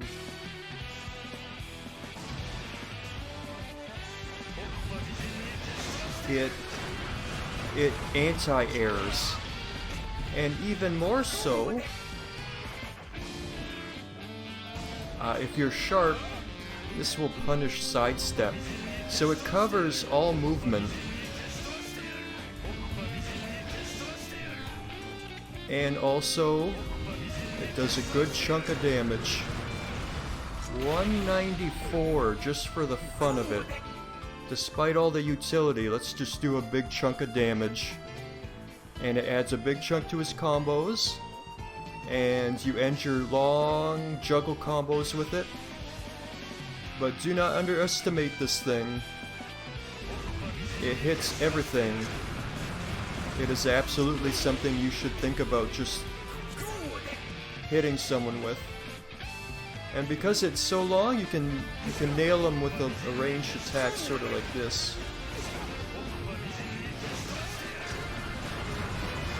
And it's common that, like, after a throw and a stomp, you check to see... Oh, I'm sorry. I messed up the setup.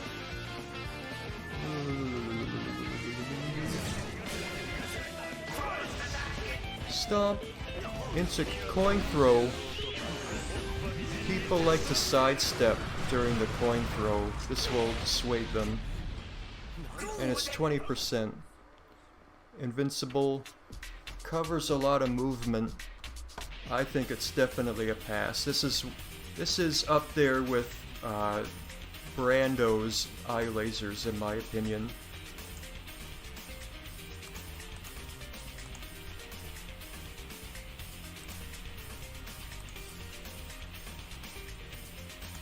Now, here's for something a little crazy.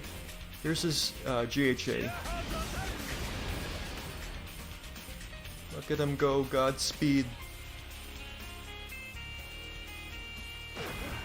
It's unblockable. We'll get back to that. You would never ever want to use this in neutral. You might be silly and catch someone with it. And it's actually a little tricky to combo into. But it's got one use. A big use. And it's outside the context of a combo. And that is, Yoshikage is generally considered a rushdown character. And the way this helps his game plan is that you can combo into this off of a normal. So off a block string, they're stuck in block stun and it's unblockable, so it's guaranteed. So if you are low on health and he has 2 bars, you cannot let him touch you. That is such a big boost for a rushdown character. It's guaranteed at that point. The only thing going against that is that this guy does so much damage. Like, he could sit on 2 bars for that, but usually he would use 2 bars just to do like 70% plus combo damage to you. So you don't see it that often, but it's most useful outside of a combo. And when it's used properly, it's very scary. So, you know, you might disagree with this. I'm gonna set it to pass.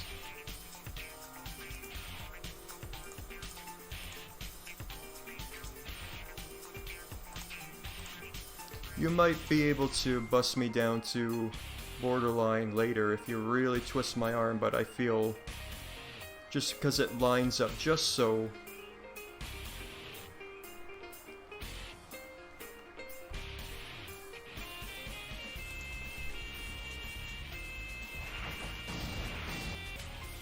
Here's Kosaku, here's his HHA. It's a counter, so it already passes. The thing is,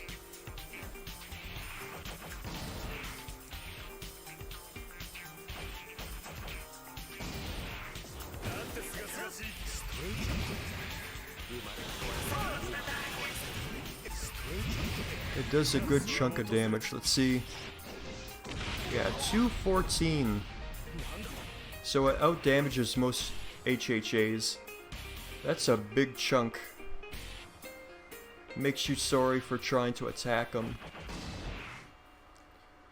And when you have like him trying to do this,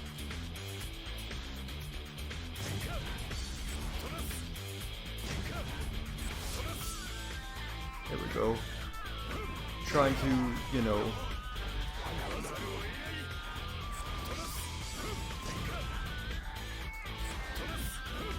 when you try to get up on his grill. So that helps his playstyle a lot, and it does a lot of damage. I forgot to check what kind of Okuzemi.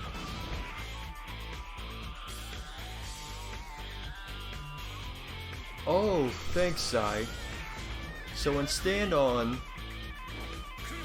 when you land this combo, you can do unblockable Oki after.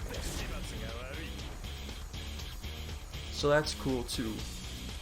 And just the sake of being a counter, gets the green. Now his...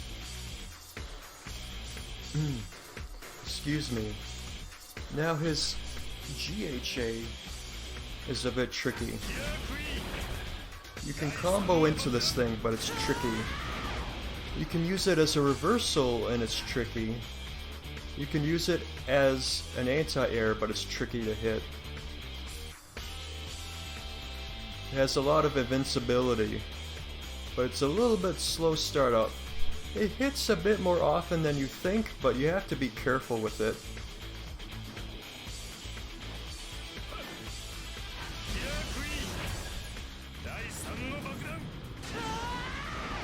See, a little bit of time to get going. It's unblockable too. It also has one of the most unique properties. 210 on its own, but I wish you could change health values in training mode. But it also heals you a good chunk. So ideally when you would use this is in the middle of the match after you've lost some health.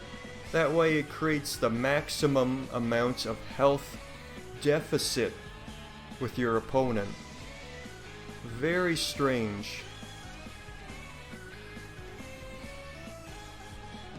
Yeah, so this could end up being like a 30 to 40% life difference if both of you were at like 50% health left. Very strange. Completely resets neutral. And also, yes, Zai, I forgot. Thanks for reminding me. Since this is bites the dust and it reverses time a bit, if Giorno is in Gold Experience Requiem, it'll reverse that. If Pucci is in Made in Heaven, it'll reverse that. And that's big because he can only do that once per match. So landing that can revert different transformations. So that's a big plus too. I think because of how weird this is, and a couple different situations that you can use it in, and because of its unique properties, there's different reasons why you would want to use this other than a combo ender. So for me, it's a pass.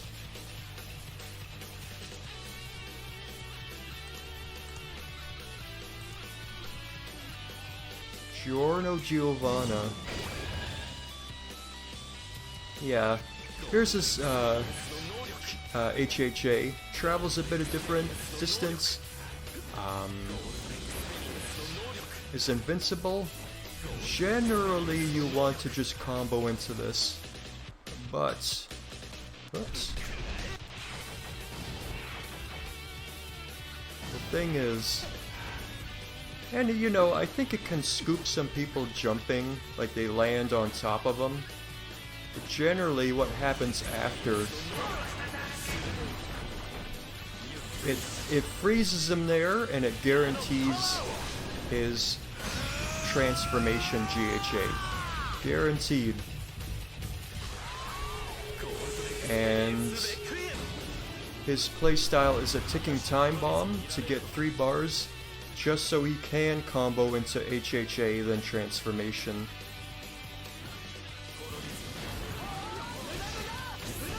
So this leads to something just absolutely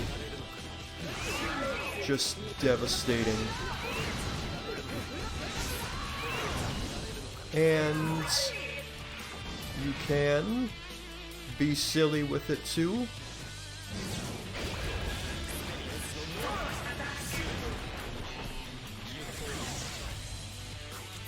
And try to heal. You never really use that heal. And for Okazemi time, you get a lot. I don't think you can quite... Yeah, you'll be on top of them, but not quite Okazemi setup. But, I mean, come on, it's an obvious pass.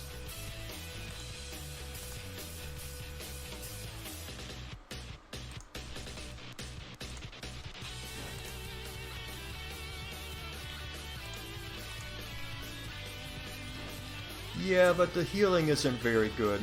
You never see it. It's probably Giorno's least... The heal is his least used move. Now for his GHA. You've seen it already. But it's a transformation. And it's so nasty. And it's such a part of his game plan, or one of his game plans. And it's a completely different character. And you can do it every round if you can build 3 bars every round. And it's just awful to deal with.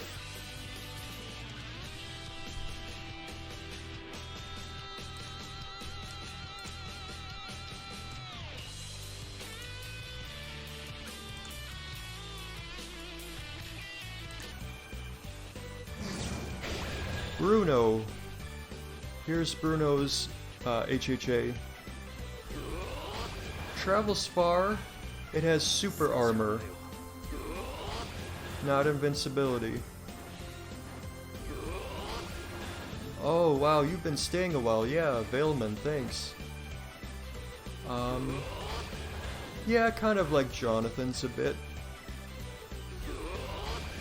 And like Giorno's, it can scoop people. Does a decent chunk, 200. But I'm sure you notice it does a bit of damage to him too in terms of gray life. As you see there.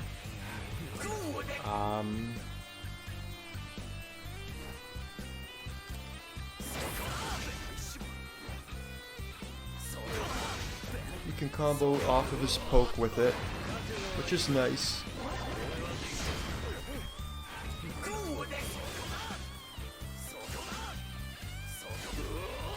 It does recover pretty fast too. Oh yeah, his gray life, yeah. This is punishable on block, for sure. You get blown up for just throwing it out. Which, yeah, that makes it pretty... Usually you don't see this outside of a combo. He's got, you know...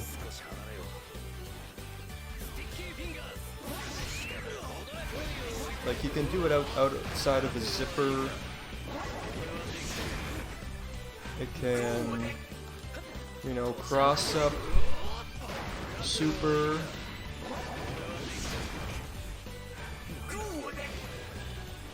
Okay, so Kosaku's GHA does reverse cars. So he gets, you know, maybe a bit like Will Zeppeli. He gets some gimmicks. I don't know if this is a part of solid play.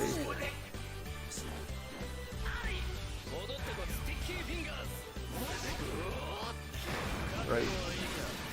But you can do it off of a bunch of different things. It helps.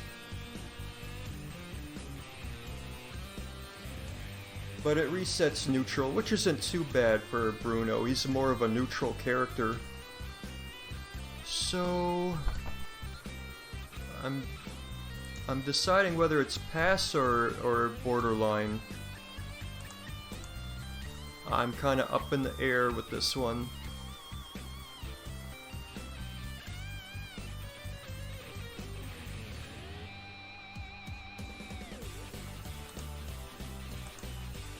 Anyone want to throw in their 2 cents? I feel like it's borderline. Then... oh, okay. Yeah, because Will's you can combo into and out of. And Will's pokes are more solid. Maybe borderline? Yeah, well, we can come back to borderlines.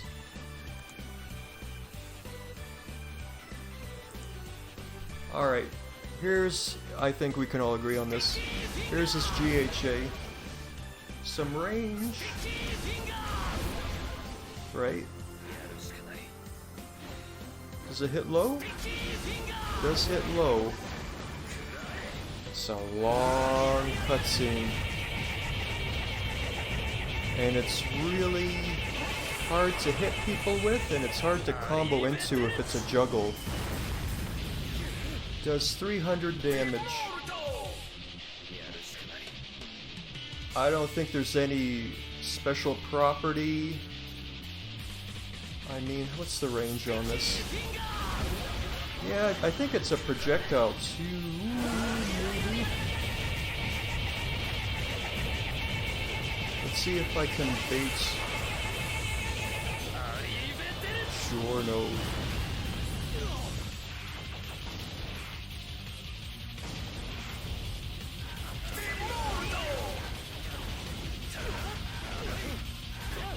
Come on, Giorno. Ah, come on.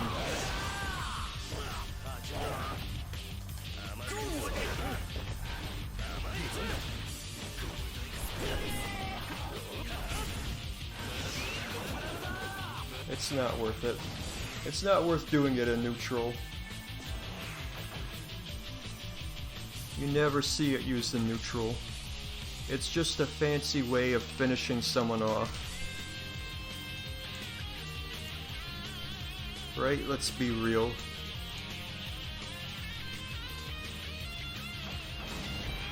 Does it even give decent Okazemi? Let's see.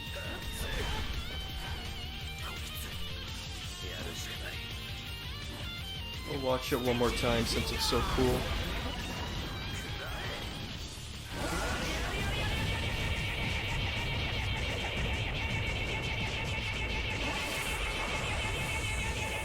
It's so long. I think it used to be long too. Not really. Not really, Okazemi. I think that's a hard fail.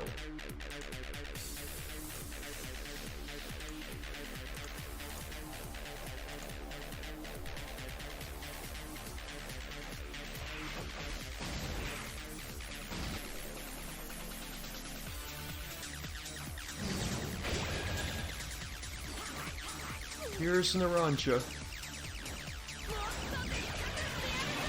This is HHA. It's not a cutscene. Also, you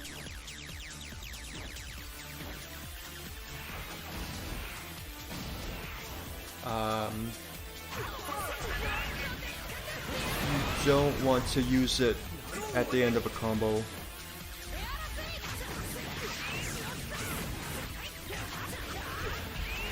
Hold on. Because it's not a... Because it's not... Yeah, it's a little bit.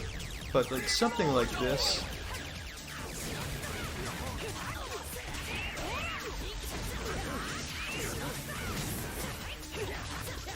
That's not gonna... Yeah, you can see it start to trail off.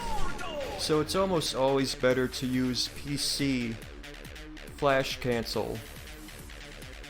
What the use of this move is that if it's a shallow jump, it'll catch it. And it's invincible on startup, so it's a decent counterattack. And you would say, well, and at range it's kind of safe. Let me see.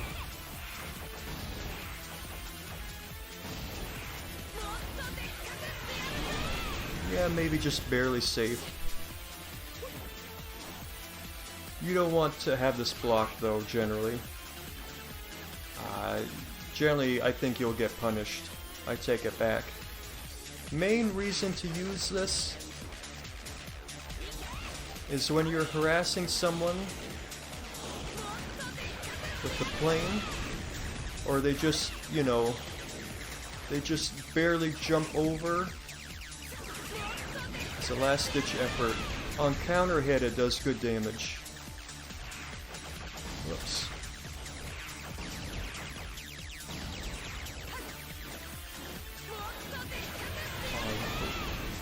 Crying out loud.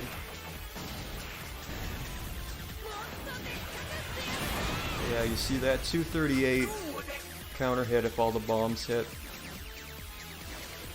I believe you can combo into it off of back throw as well. I might have...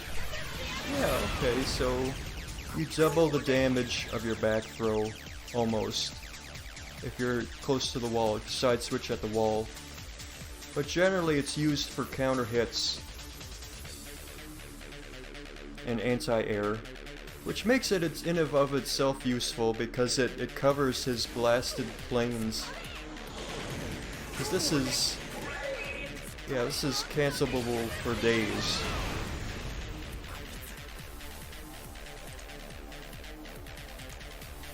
So, you know, main use isn't even in combos, so... Alright. Now... This is GHA.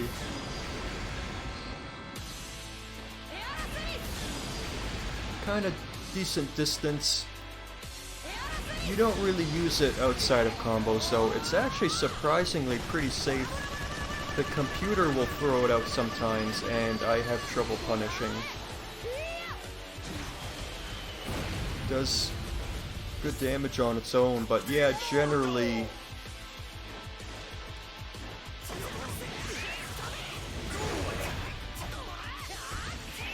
Generally you see it at the end of bomb combos. So yeah, it's a combo ender. I only ever see it's invincible.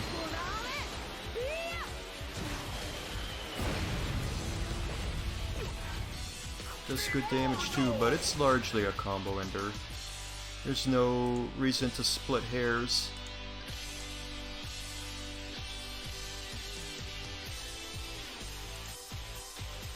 Alright. So, sad state of affairs, I forgot Mista.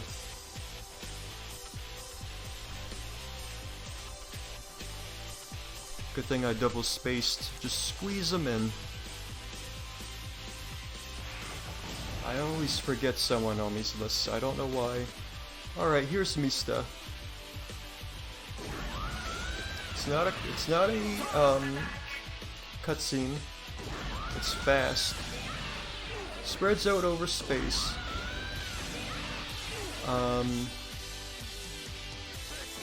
It immediately refills all your bullets.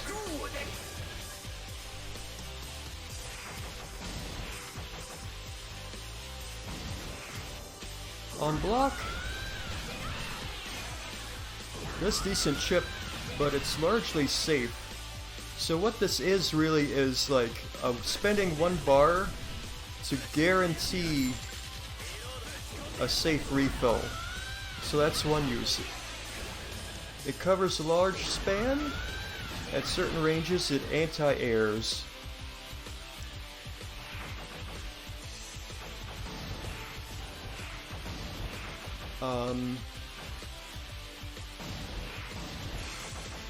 If you close range counter hit, like Dio Brando, it'll hit for a huge chunk of damage. So that's really good. It's got a lot going for it, actually. And if for some reason doesn't give hard knockdown, but for some reason if they don't want to evade, you can do his OTG bullet loops after. So this thing's pretty great all around, and definitely has reasons. I see Zamaskler use it outside of combos all the time, just for like a neutral poke, as a punish, just to refill bullets in a pinch, even if he knows it's gonna get blocked.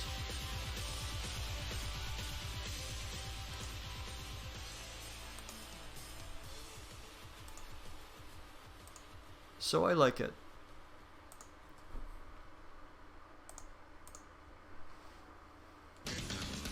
Alright. Here's his GHA, sorry. Travels full screen.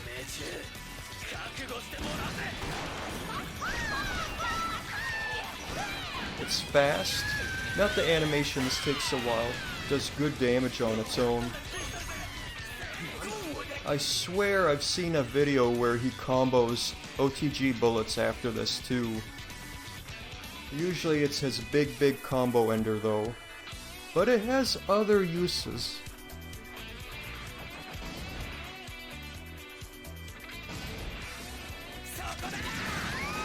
It homes in on the opponent. It'll track them a bit. So this can be used as an anti-air. Let me see if I can get a more extreme curve. Yeah, it won't... they don't have a chance. It just goes right up into their grill.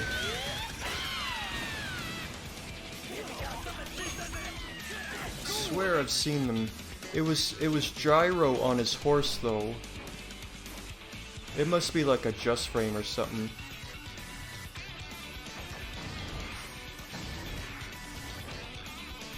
Generally you don't see it outside of combos, but it can anti-air. And if we're going by that methodology with Esidisi and Iggy, it should get a pass.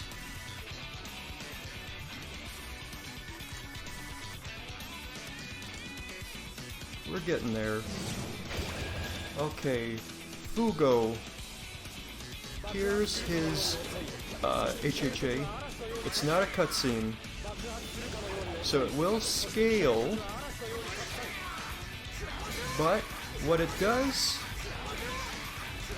in addition to being a combo ender, it refills 3 of his poison pellets, and that can be a big deal, because one, if he's in transformation, if he gets Purple Haze Distortion, more pellets means 30% spread across 3 pellets, either in combo damage or in chip damage on block.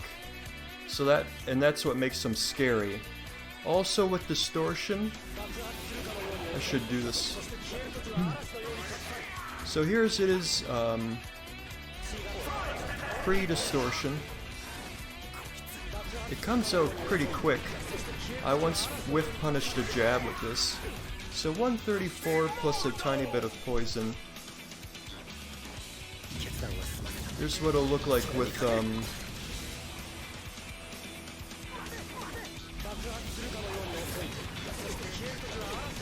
so 134 plus 100 would be like 234, which is insane.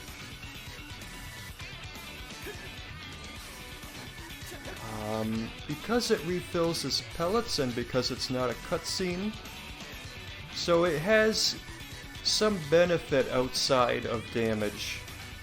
It's a buff too.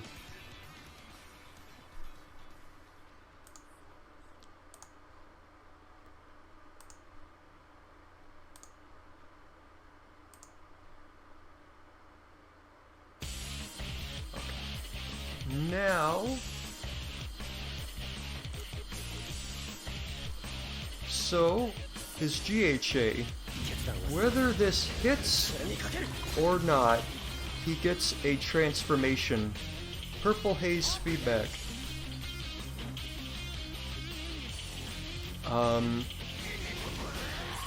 Purple haze feedback. You notice all his armor is black now? That's how you know he's transformed. You can't... I would have to go into two-player mode to show you the damage. But his poison, you can see it there, his poison does so much more damage. Every pellet is 100 damage of chip. That's even on block. So every block string does 100 damage, 10%. And throw doubles in damage as well. So yes, it's infinite. It lasts all the rounds. So it's like Cars' transformation, but it also does damage. You can combo into it. 330. And all his standoff specials become super quick. This gains a new property. So yeah, it's a transformation, and it completely changes the paradigm of how he's played. 90% combos everywhere. Insane chip, because he has trouble getting in, so he makes up for it with chip in distortion mode. Alright. Okay. Diavolo. It's not even does damage. It gives him Epitaph, which is a omni buff. It's a multi-buff. First thing it does. First thing, on activation it's invincible, so you can use it to get out of Okizeme. And just whiff punish him. It will automatically sidestep everything so long as you are not dashing or jumping or attacking. His forward dash counts as a command normal. Or a special even. So it will automatically parry everything. Even supers. Still susceptible to throw though. Another thing? Gives him wave dash. He can even punish a jump backward, maybe even cross under. Super scary, and if you do it tight enough you can just phase through a lot of stuff.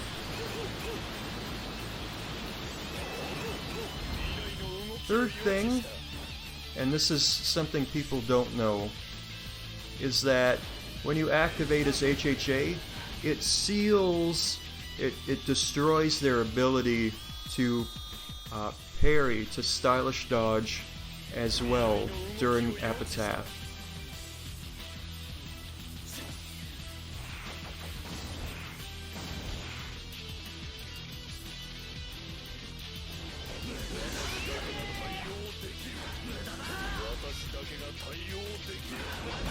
That was combo.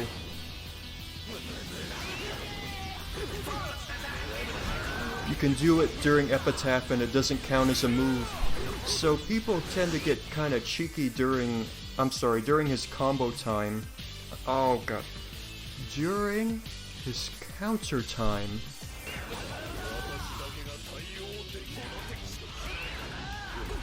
During his counter time, I'll have to do that again.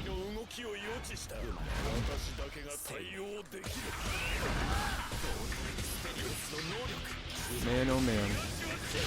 But you saw it.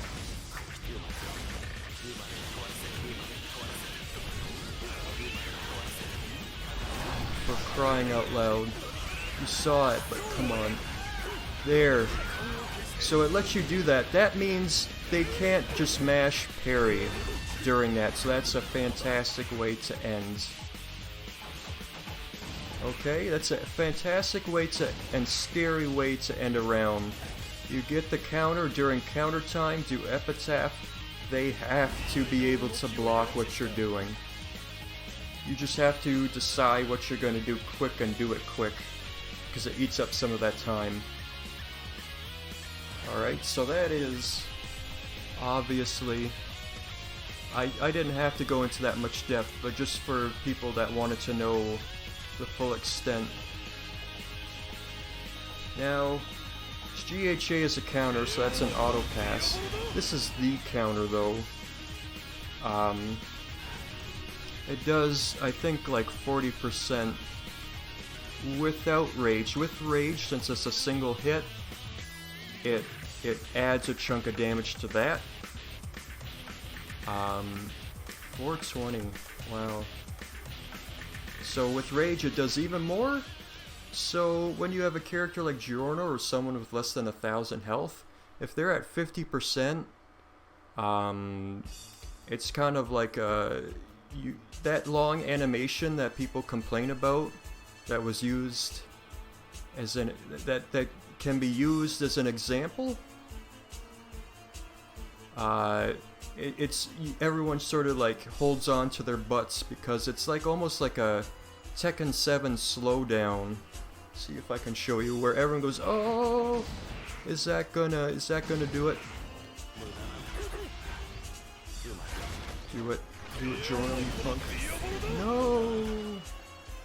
Hey. It also lasts a long time, and that animation, that stance, makes him a bigger target.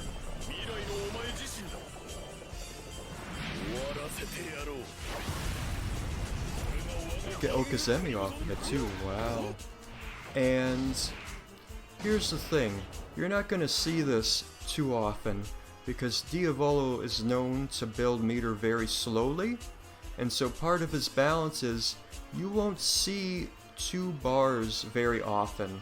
So he has to really use that precious resource to either go for a counter or his combo breaker. Once he has 2 bars, it almost feels like a transformation because he gets so much extra from 2 bars. You're really walking on eggshells. Another thing to not really look over is that because it's a GHA, you can cancel whiffed normals into it. So whiff punishing Diavolo becomes a huge risk. And you can't say that very much against, you can't say that very much for many fighting game characters in history.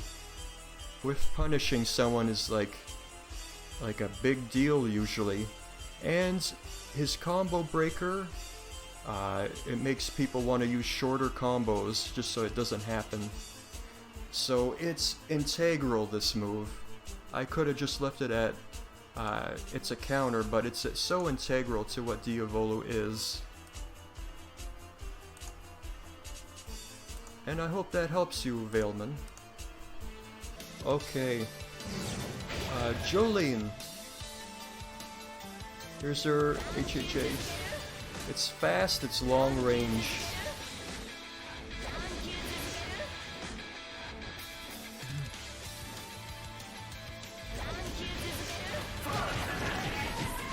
That's almost too... Hold on. You almost got me.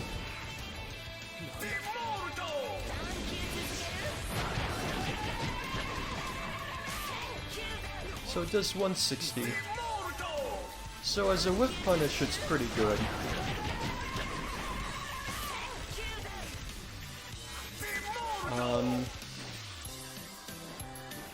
Yeah, it's a good whiff punish. Koichi has all sorts of like weird, you know, setups. But largely, I think it's usually used as a combo ender.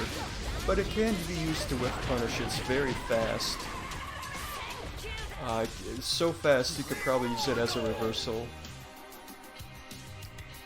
I feel like despite its long range, it's either borderline or fail though. Unless,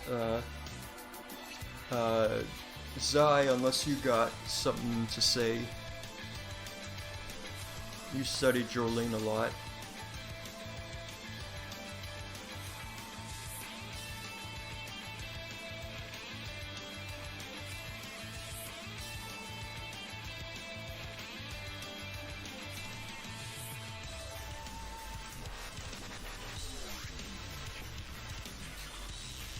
Hold on, you can't. Can you?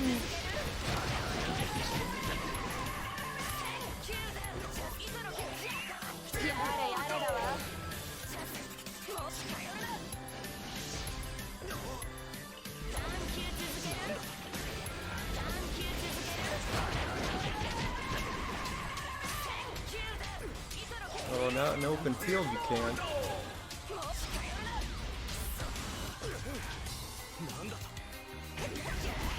Against the wall.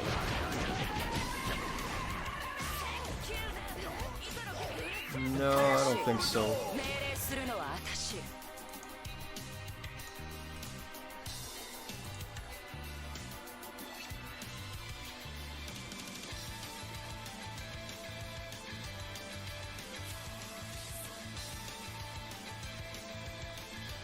Oh, okay. I forgot to check the Okuzemi.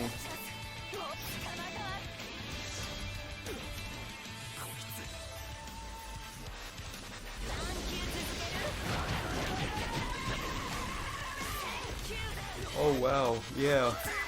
Crazy Okuzemi time.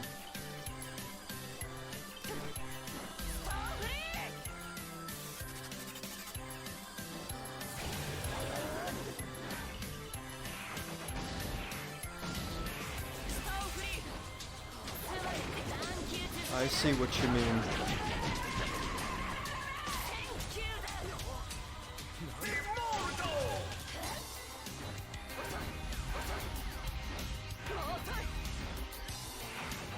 See, it's good that you stuck around. It's tight.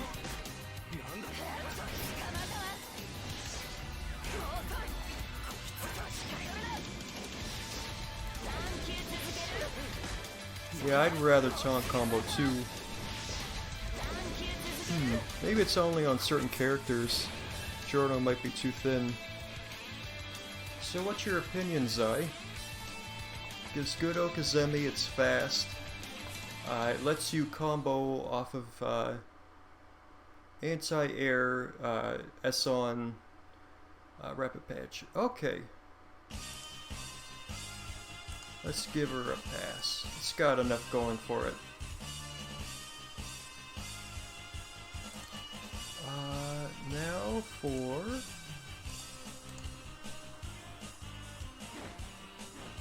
Now for GHA. So it's got range to it too. It's pretty quick.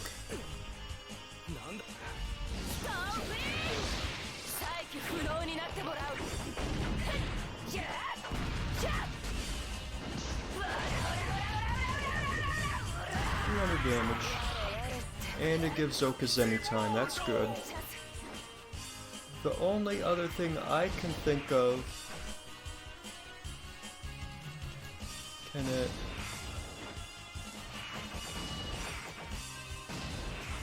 Whoops. So it will pluck people out of the air, I guess if it's a shallow jump. It could probably catch back dash and maybe even back jump too.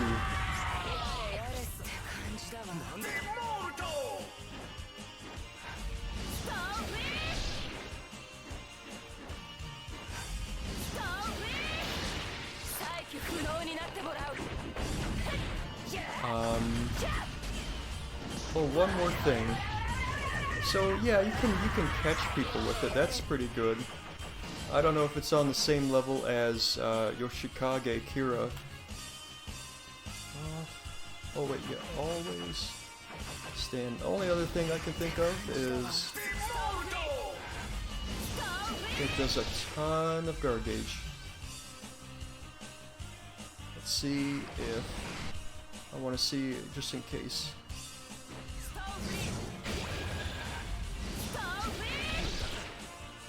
Yeah, it does like a 25% guard gauge.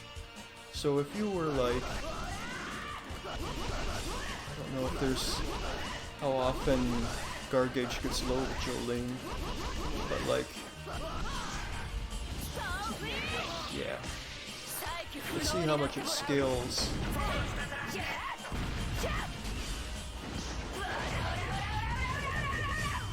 It loses 50 damage. But that's useful, especially she's a rushdown character too.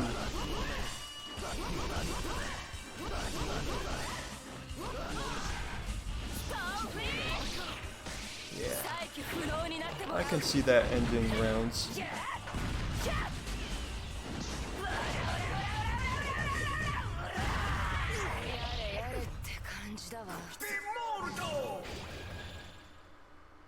Yeah. Guard gauge, breaking the guard gauge though adds a layer of scaling. What do you think, Zai? I know usually this is just a combo ender, but it's kind of something. I want this list to be as accurate as I can. So I have to, if I can get outside info, I'll take it.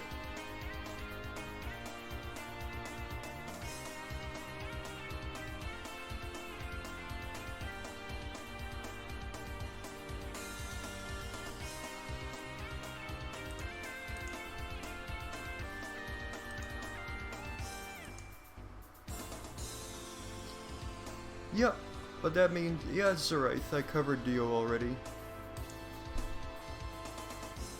But that means you can get some sleep and look up the VOD tomorrow. Anyway, here's Hermes. Here's her HHA. It's a counter. One thing beginners do is that for some reason they try to throw her after it fails, but she counts as hit stun when those stickers backfire, so you have to combo her regularly.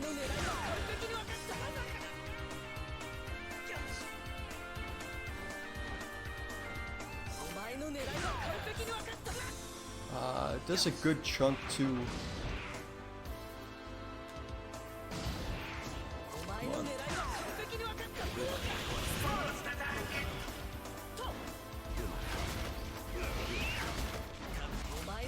Oh, bots doing bots things, huh?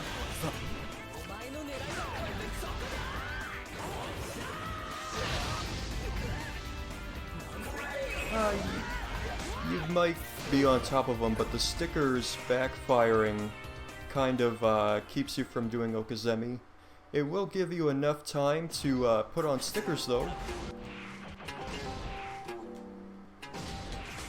So, HHA and then... Oh, does it? Well, now I want to test it. So, 130.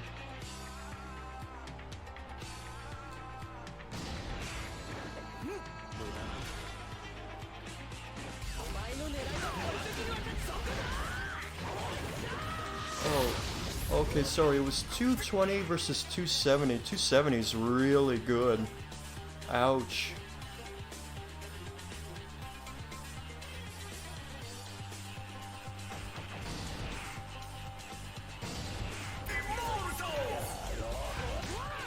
So, on Virtue,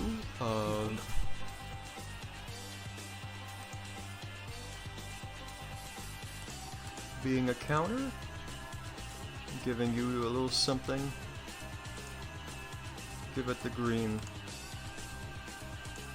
Now,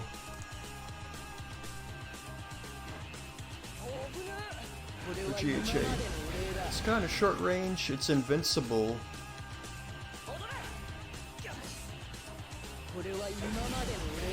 Oops.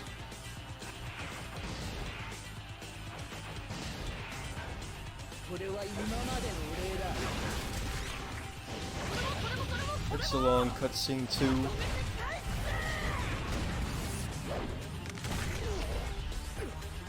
Gives you maybe a little bit of Okuzemi. She has a bit of recovery on it. 280. What's it like without stickers?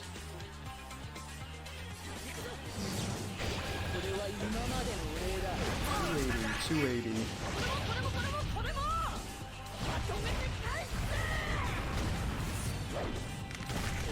The same. So, I feel like this is only used as a combo ender. Usually, because usually people are, like, if they're spending meter for a combo, they're doing something like, there's your 2 bars. So normally you would use that just to finish people off.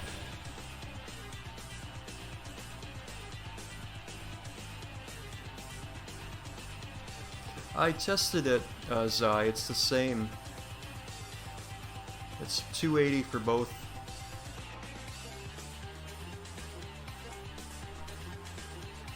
Just so I'm not going insane. So...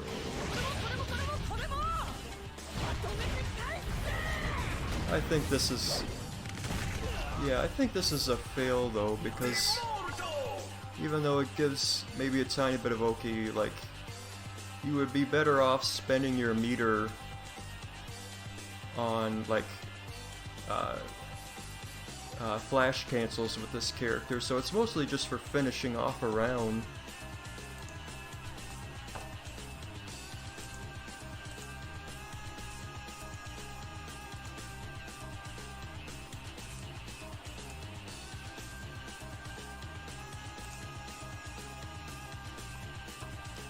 Getting there.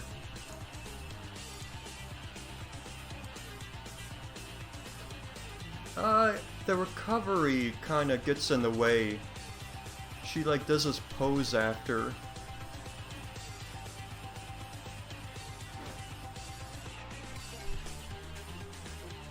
Just for the sake of it.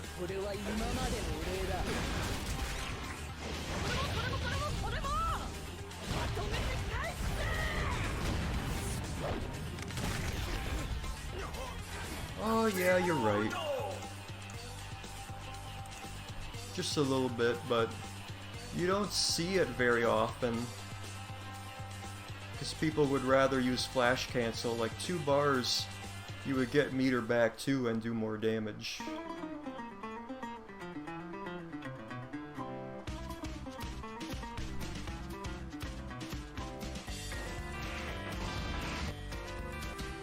Alright, here's an Annasui.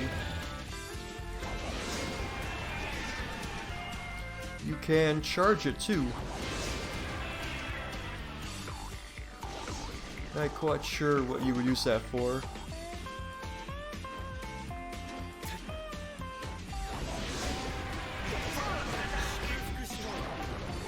$170 uncharged.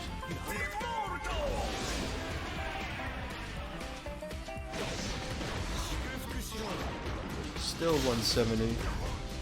If you notice, it sends them right back to you, and you get like a true Okuzemi setup, which is cool. Keeps the train going.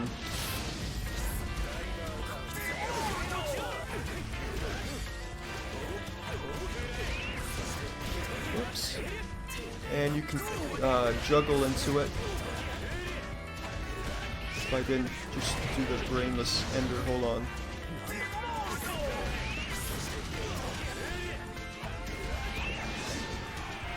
Is there... Is there a reason to charge this Zai, ever?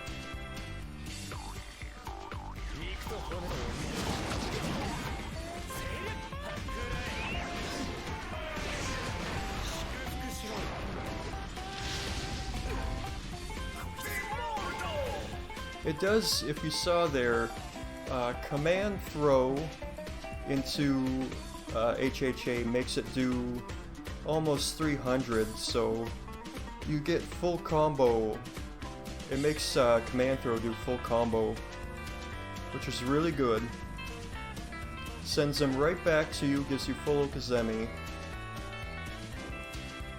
Yeah, I don't think this I think you can interrupt this one sometimes, so it doesn't have invincibility either.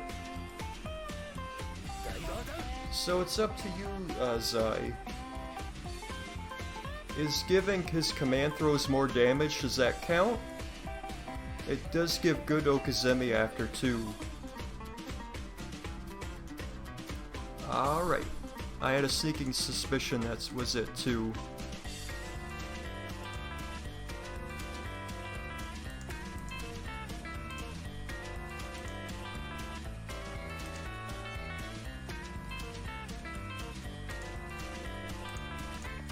Now for his GHA. It'll actually teleport to their location.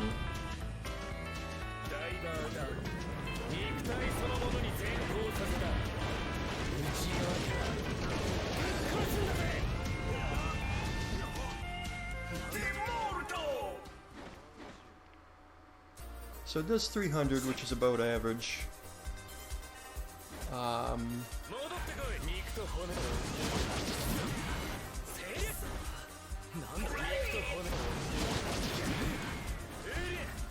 You can, you know, it extends his command throw even further. But like Polnareff, it's got a total glass jaw. It doesn't have... Yeah. It has a glass jaw too, it doesn't even have invincibility, so it's like Polnareff level.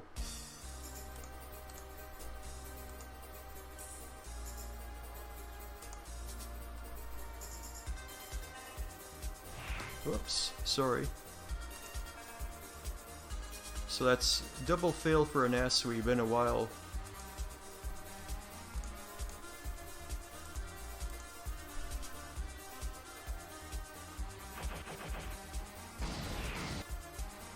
Alright, here's Pucci.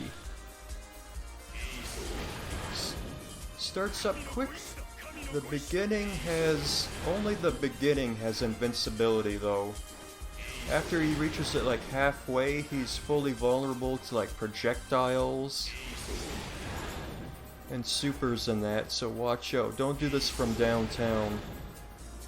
It's kind of like Jonathan's, but it's not invincible all the way through.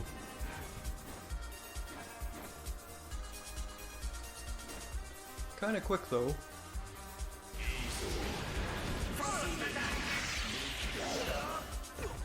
Only 120 damage. But the big thing is that you see the top right, that circle, he steals the disc. Which means until you can hit him and grab your disc back, you can't do specials. And that's a huge thing because after that he can just turtle. And that's prime for putting his words in for the transformation. It's always fun to see people scramble for the disc. And the HHA covers jump-ins if they jump over disc, so it helps us zoning. So on the face, it looks like not much, but this is the only other way you're getting that disc is to do this command throw. And stand on isn't used very much. So it's kind of the cornerstone to Whitesnake's entire playstyle, and has consequences before and after. Because after this, like, it really opens up his zoning.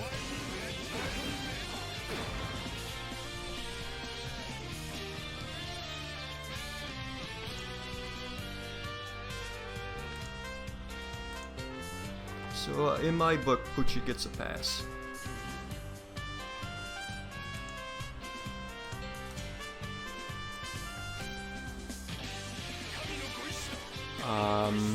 Let me see.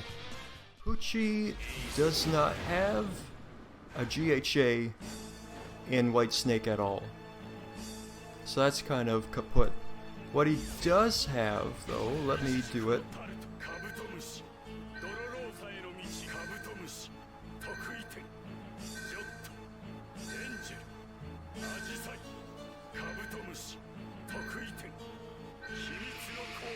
In Sea Moon, he gets it. And his GHA is a transformation, so it's an auto pass. And doing that usually guarantees the transformation, that little combo there. And you can do fancier things. And in this mode, this transformation, we all know this infamous thing, time is sped up, your opponents slow down to a crawl, they pretty much have to defend, but it's only devastating if you have a life lead.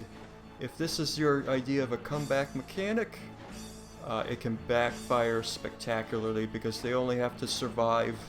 The timer ticks down super fast and faster, and you can time yourself out, which is embarrassing. But nonetheless,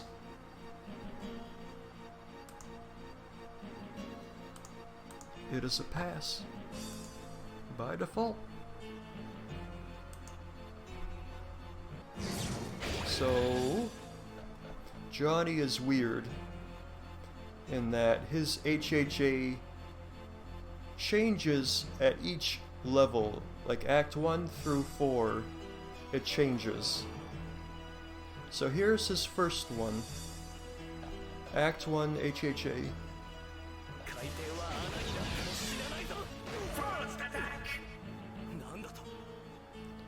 110, it travels.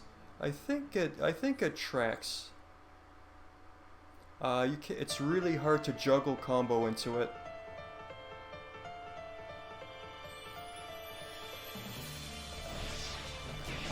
But it's a transformation.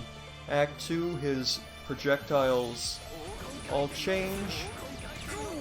He loses his Dragon Punch and his ground projectile. You can't do the wave anymore, it changes into this. So this is a transformation, a 1-bar transformation.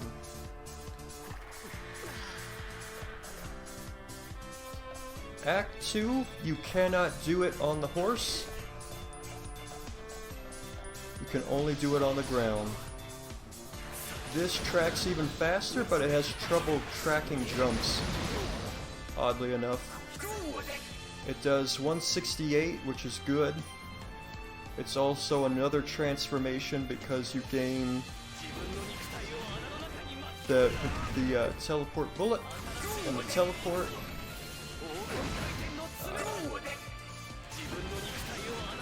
Gain these two moves. Let me drink some herbal tea so we can do some more.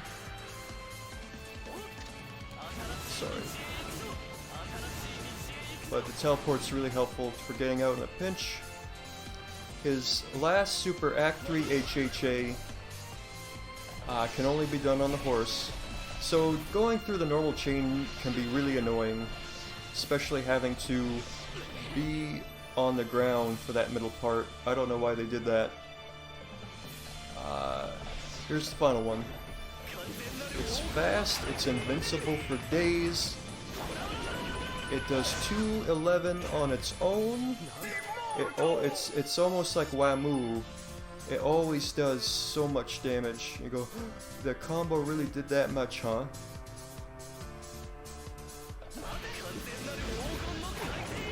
You can juggle combo into it if You're good. Okazemi. And I'll see if I can do this. You get a taunt combo after.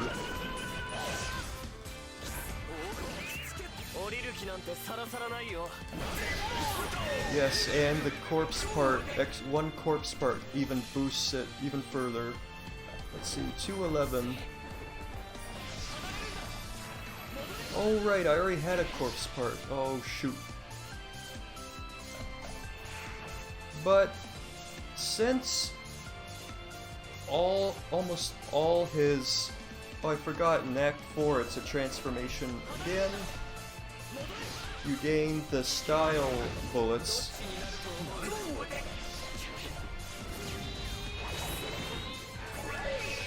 So this super right here, it gives you 2 really good moves.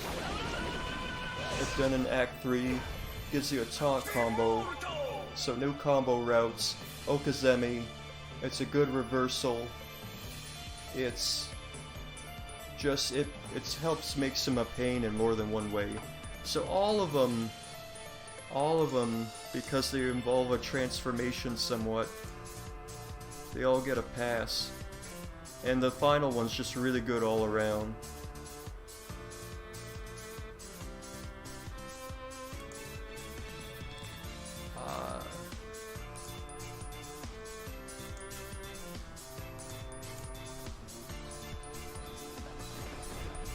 His GHA is like Fugo's. Simply doing it, I'll actually show you. But if you look at the bottom left, simply doing it puts him at Act 4 automatically. It's also a good anti-air.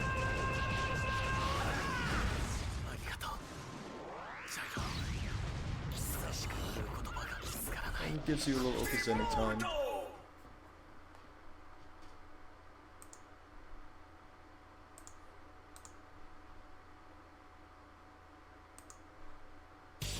There we go.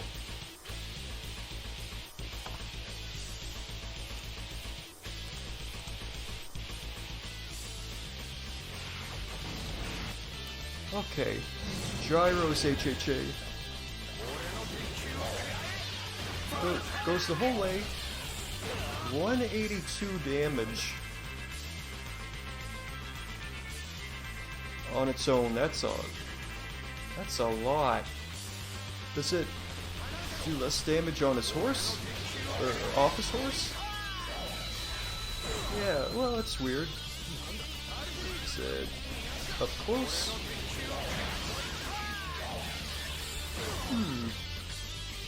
Seems to be varying, even though it's a cutscene. 179 from back here, from downtown. It's weird. So around 180, let's say, which is more than average.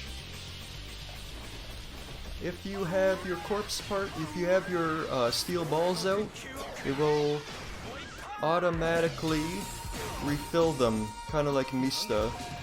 So that's a nice little bonus. To get anything from Golden Rotation,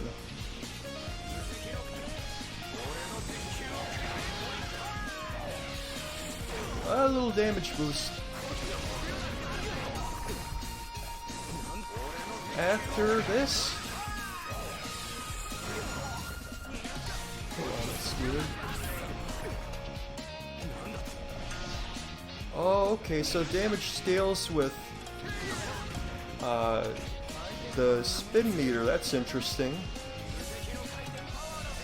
So that's one reason to keep it kind of full.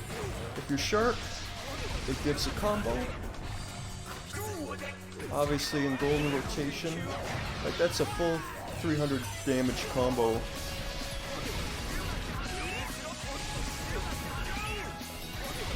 Goes up to like 50% if you trample him a whole lot in Golden Rotation mode. But even in non-golden rotation.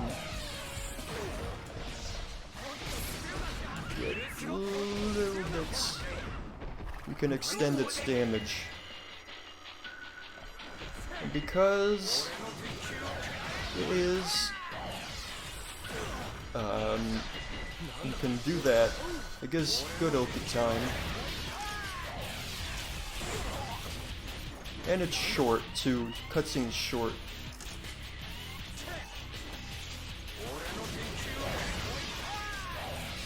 And let's not forget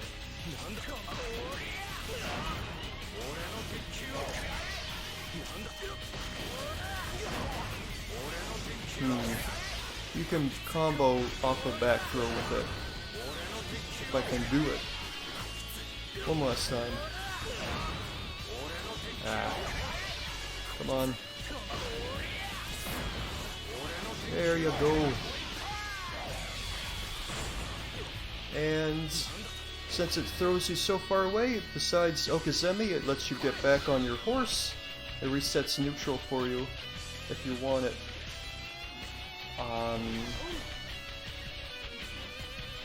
And because of his spin to win combos, you'll always have meter to do it.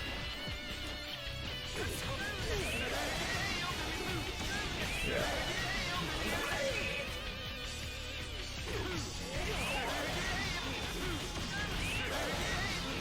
So it can be worth doing it outside of a combo. Makes his back throw more damaging. It refills his ball, his steel balls, which can help in a pinch, and you can combo out of it. I feel like it's just barely a pass.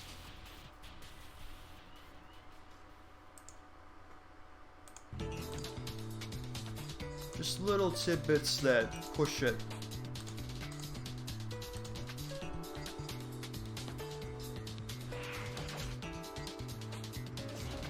Actually,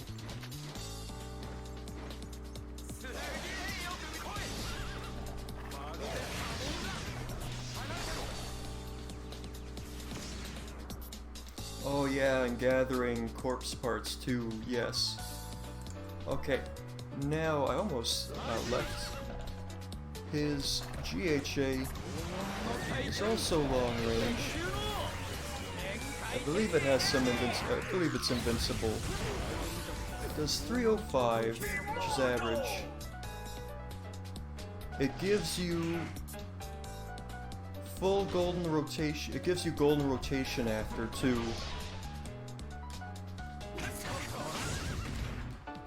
Oh, I almost forgot for the HHA. My goodness. His backswing blow.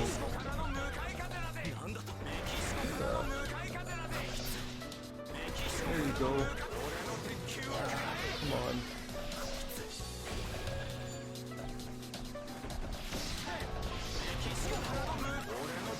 There you go.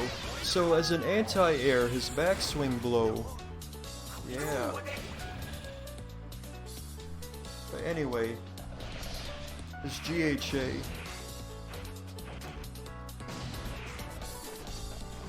So even if it doesn't hit,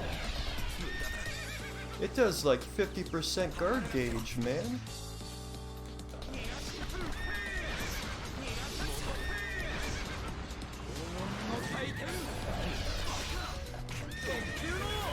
But you sacrifice damage. Excuse me, you sacrifice damage. Oh no, maybe not. I guess I was wrong. 302.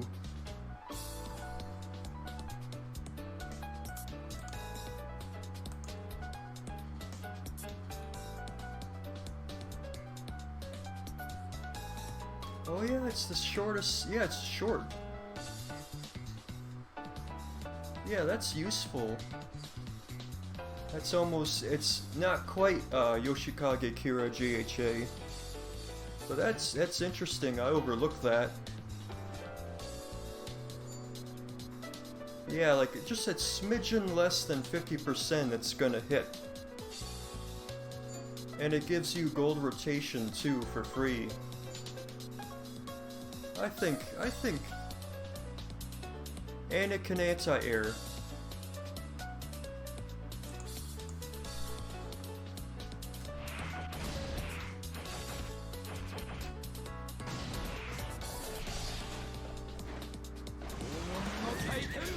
Yeah. Just because there's a bit of startup to it. It doesn't go under. Man. I'll give it up. Deceptive, deceptive. You don't see it very often, but it's deceptive.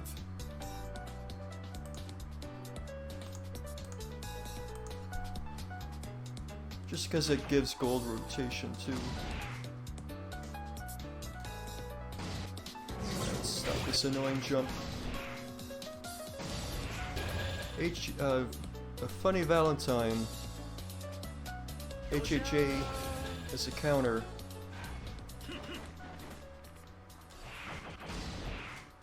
Just to see though, Kazemi.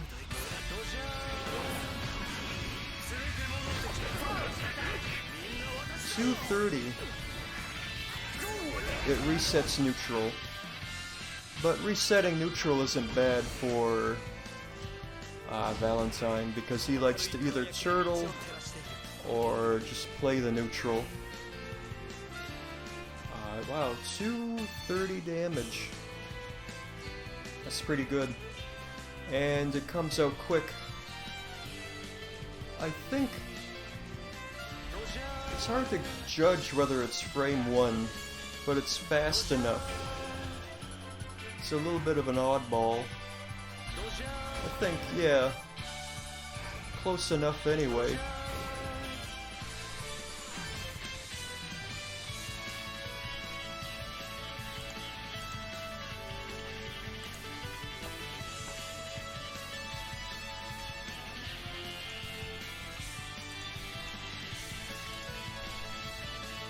Okay, that was GHA.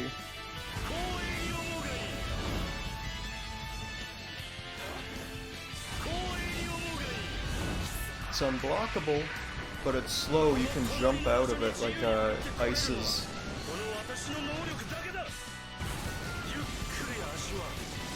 $300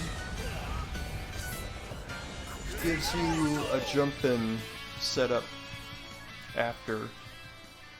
But as someone who plays Valentine, let me tell you, the only time you see me do this is as a combo ender. It's no good, really, as like a whiff punish or a reversal. It's just too slow.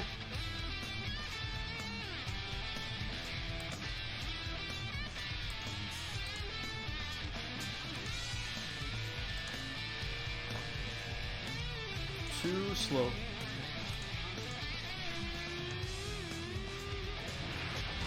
Only 2 characters left, wow.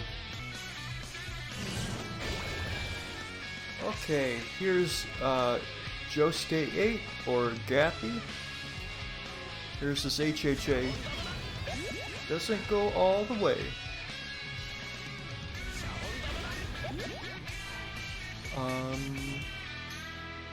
Let's see.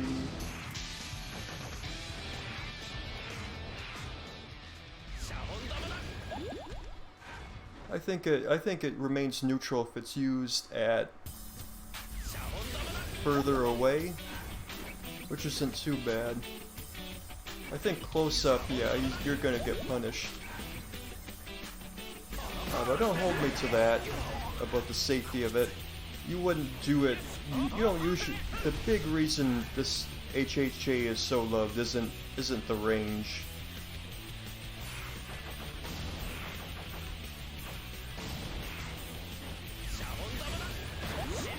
It's because you can combo into it and out of it.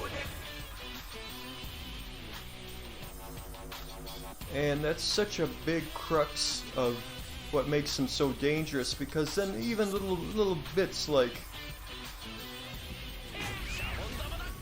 this.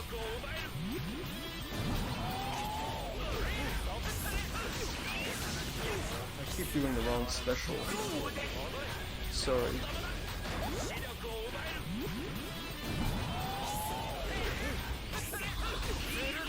Yeah, stuff like this. I'm just trying to do the right one, I'm sorry. Hold on. There we go.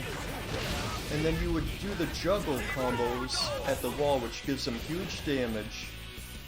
And then even a scary, like, where you purposely drop the combo, but then just dash under them. And then do a reset. And then like other little bitties like this, right?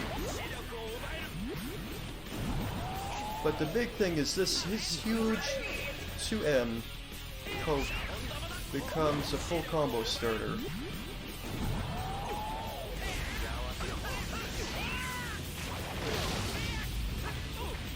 Like, he's already doing over 300 damage. Doing over 300 damage already. So he's got a simple game plan, but all his moves are interconnected because of this blasted HHA. So it gives him big combo damage, combo into and out of. The combo after can be used to generate resets, which are unique to only coming from the HHA mostly because of the way it leaves them after finishing. Like you mostly see the wall juggles after the HHA.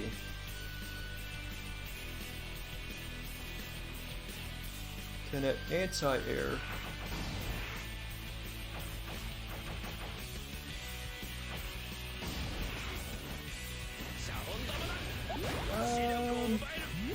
I don't know if they're jumping forward. They can land on it though. I wouldn't bank on it.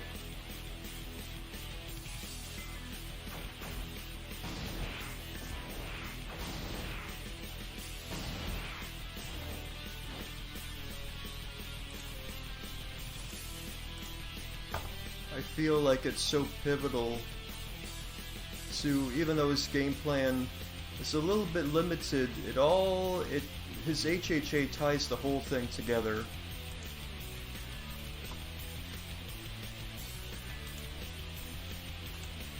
And is like half the reason why he's so dangerous.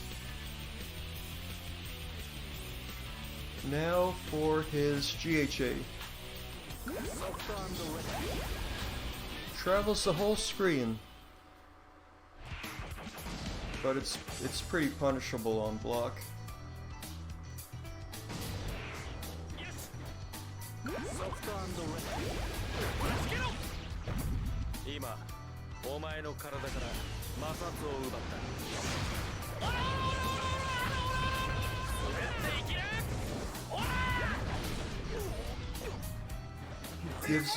Gives you Okazemi time after. The main point of contention is that people usually only use this as a combo ender, but oops. Let me try.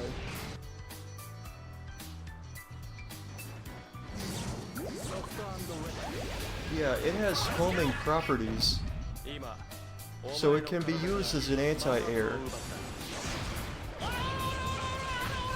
It's like a heat-seeking missile.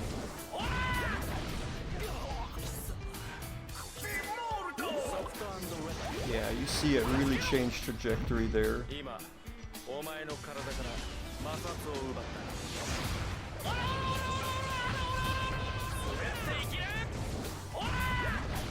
So if it's in the same realm, it just barely squeaks by. You usually only see it as a combo ender, but it squeaks by.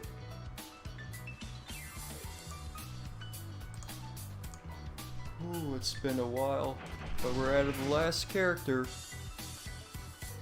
Here's Bao. Bao's a bit tricky. Here's his HHA. 140. Does more damage the closer you are. But it comes out quick. And it fills the whole screen.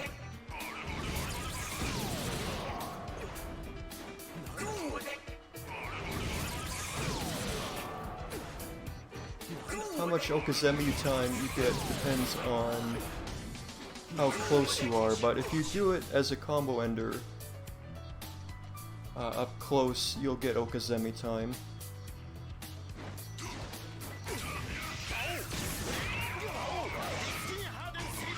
You can juggle into it. Off of a regular combo, you're kind of on top of them, but not full Okazemi. It is... The big point against it, you might have noticed it's similar to Dio's, but it's multi-hitting, so it doesn't get the big Paul Phoenix counter hit, unfortunately. So all it's got going for it is its long range, and it is not a cutscene.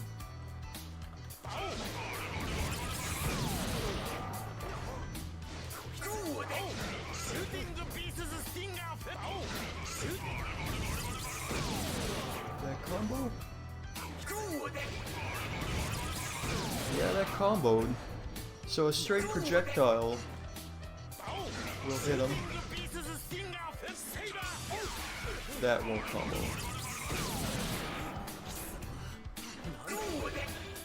I mean, just by virtue of not being a cutscene and being long range enough to pressure people with projectiles.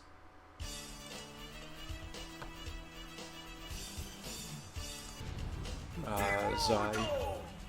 That could have been a train wreck. Okay, just for those that didn't see.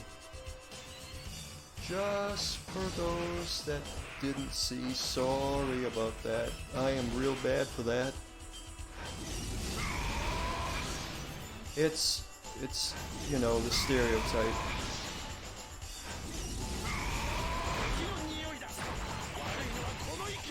So this is his GHA.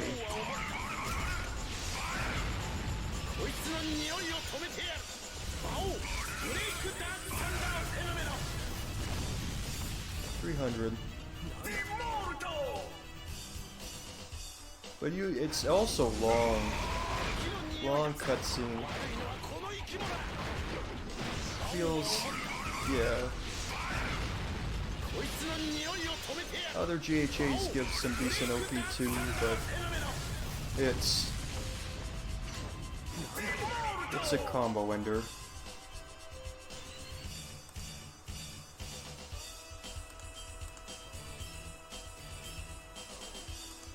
Whoops.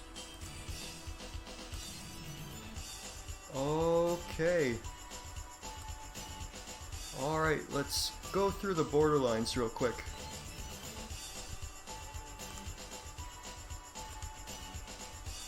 Okay, so Brando GHA.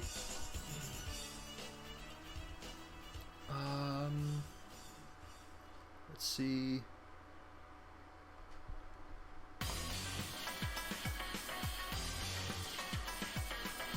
Y.Joseph HHA.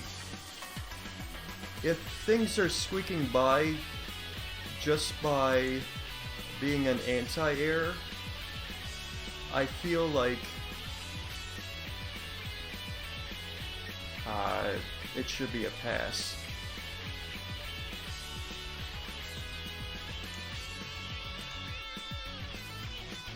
Right? Because others got by on that. And I get hit by it all the time as an anti-air. All the time. And as a reversal.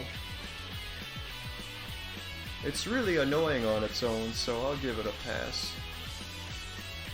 Border GHA Brando.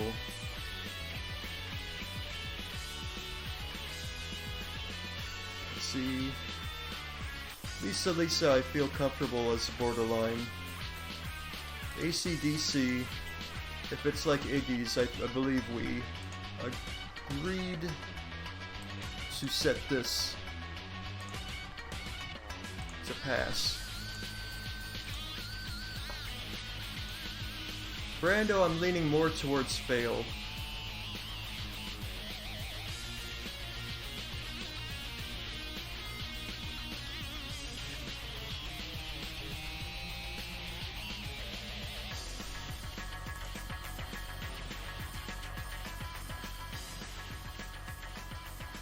Whoops. Did I change the wrong one? I don't know now. Did I change Wamuu's?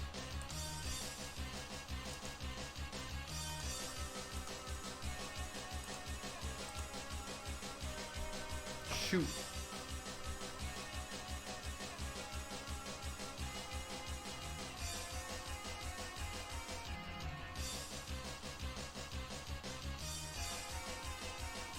I personally think Wamuu's GHA is a pass. Myself. I got talked into... Yeah, I'll leave it as a pass. It has its uses outside.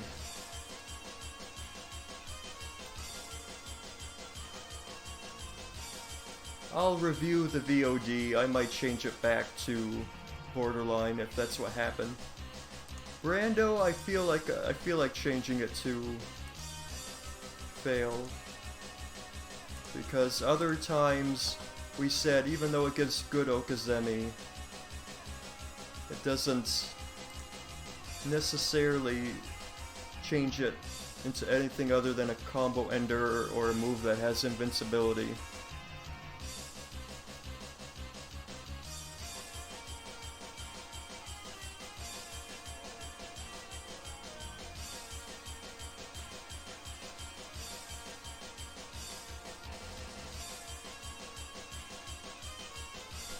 Lisa can stay there. That's a weird move.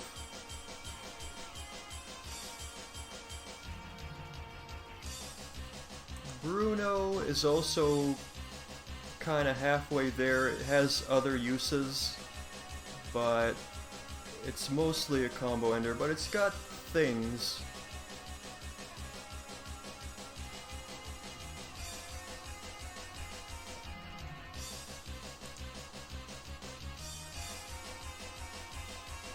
Jolyne GHA. Gyro's is kind of similar, but it has other things going for it, so I'm okay with this at borderline. And that's it. So let's tally them up, okay? Since we got a bit of extra time. So, 1, 2, 3, 4, 5, 6, 7, 8, 9, 10, 11, 12, 13, 14, 15, 16, 17, 18, 19, 20, 21, 22, 23, 24, 25, 26, 27, 28, 29, 30, 31, 32, 33.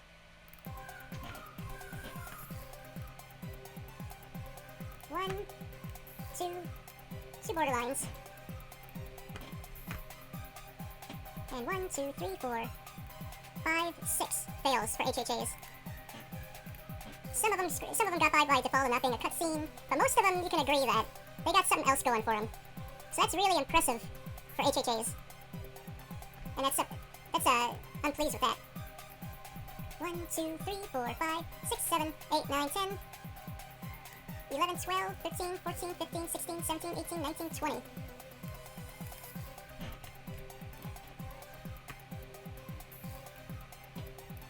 Oh, 1. Oh. No, I don't think so. 1. Hold on. 1, 2. 1, 2, 3, 4, 5, 6, 7, 8, 9, 10, 11, 12, 13, 14, 15, 16, 17, 18, 19. Is there 41 characters? They both add up to 41.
So this was ultimately, despite me blowing like 20 minutes of you watching me count like a buffoon, I think this was good to do in the end, because it really shows that things aren't the way they seem with this game. So I'm personally very pleased with the results. And I had a lot of fun doing this, and I had a lot of fun talking the game with you guys. And I will save this, and I will upload it so you guys can count it and show me where I am being silly. But I had fun. I hope you guys had fun.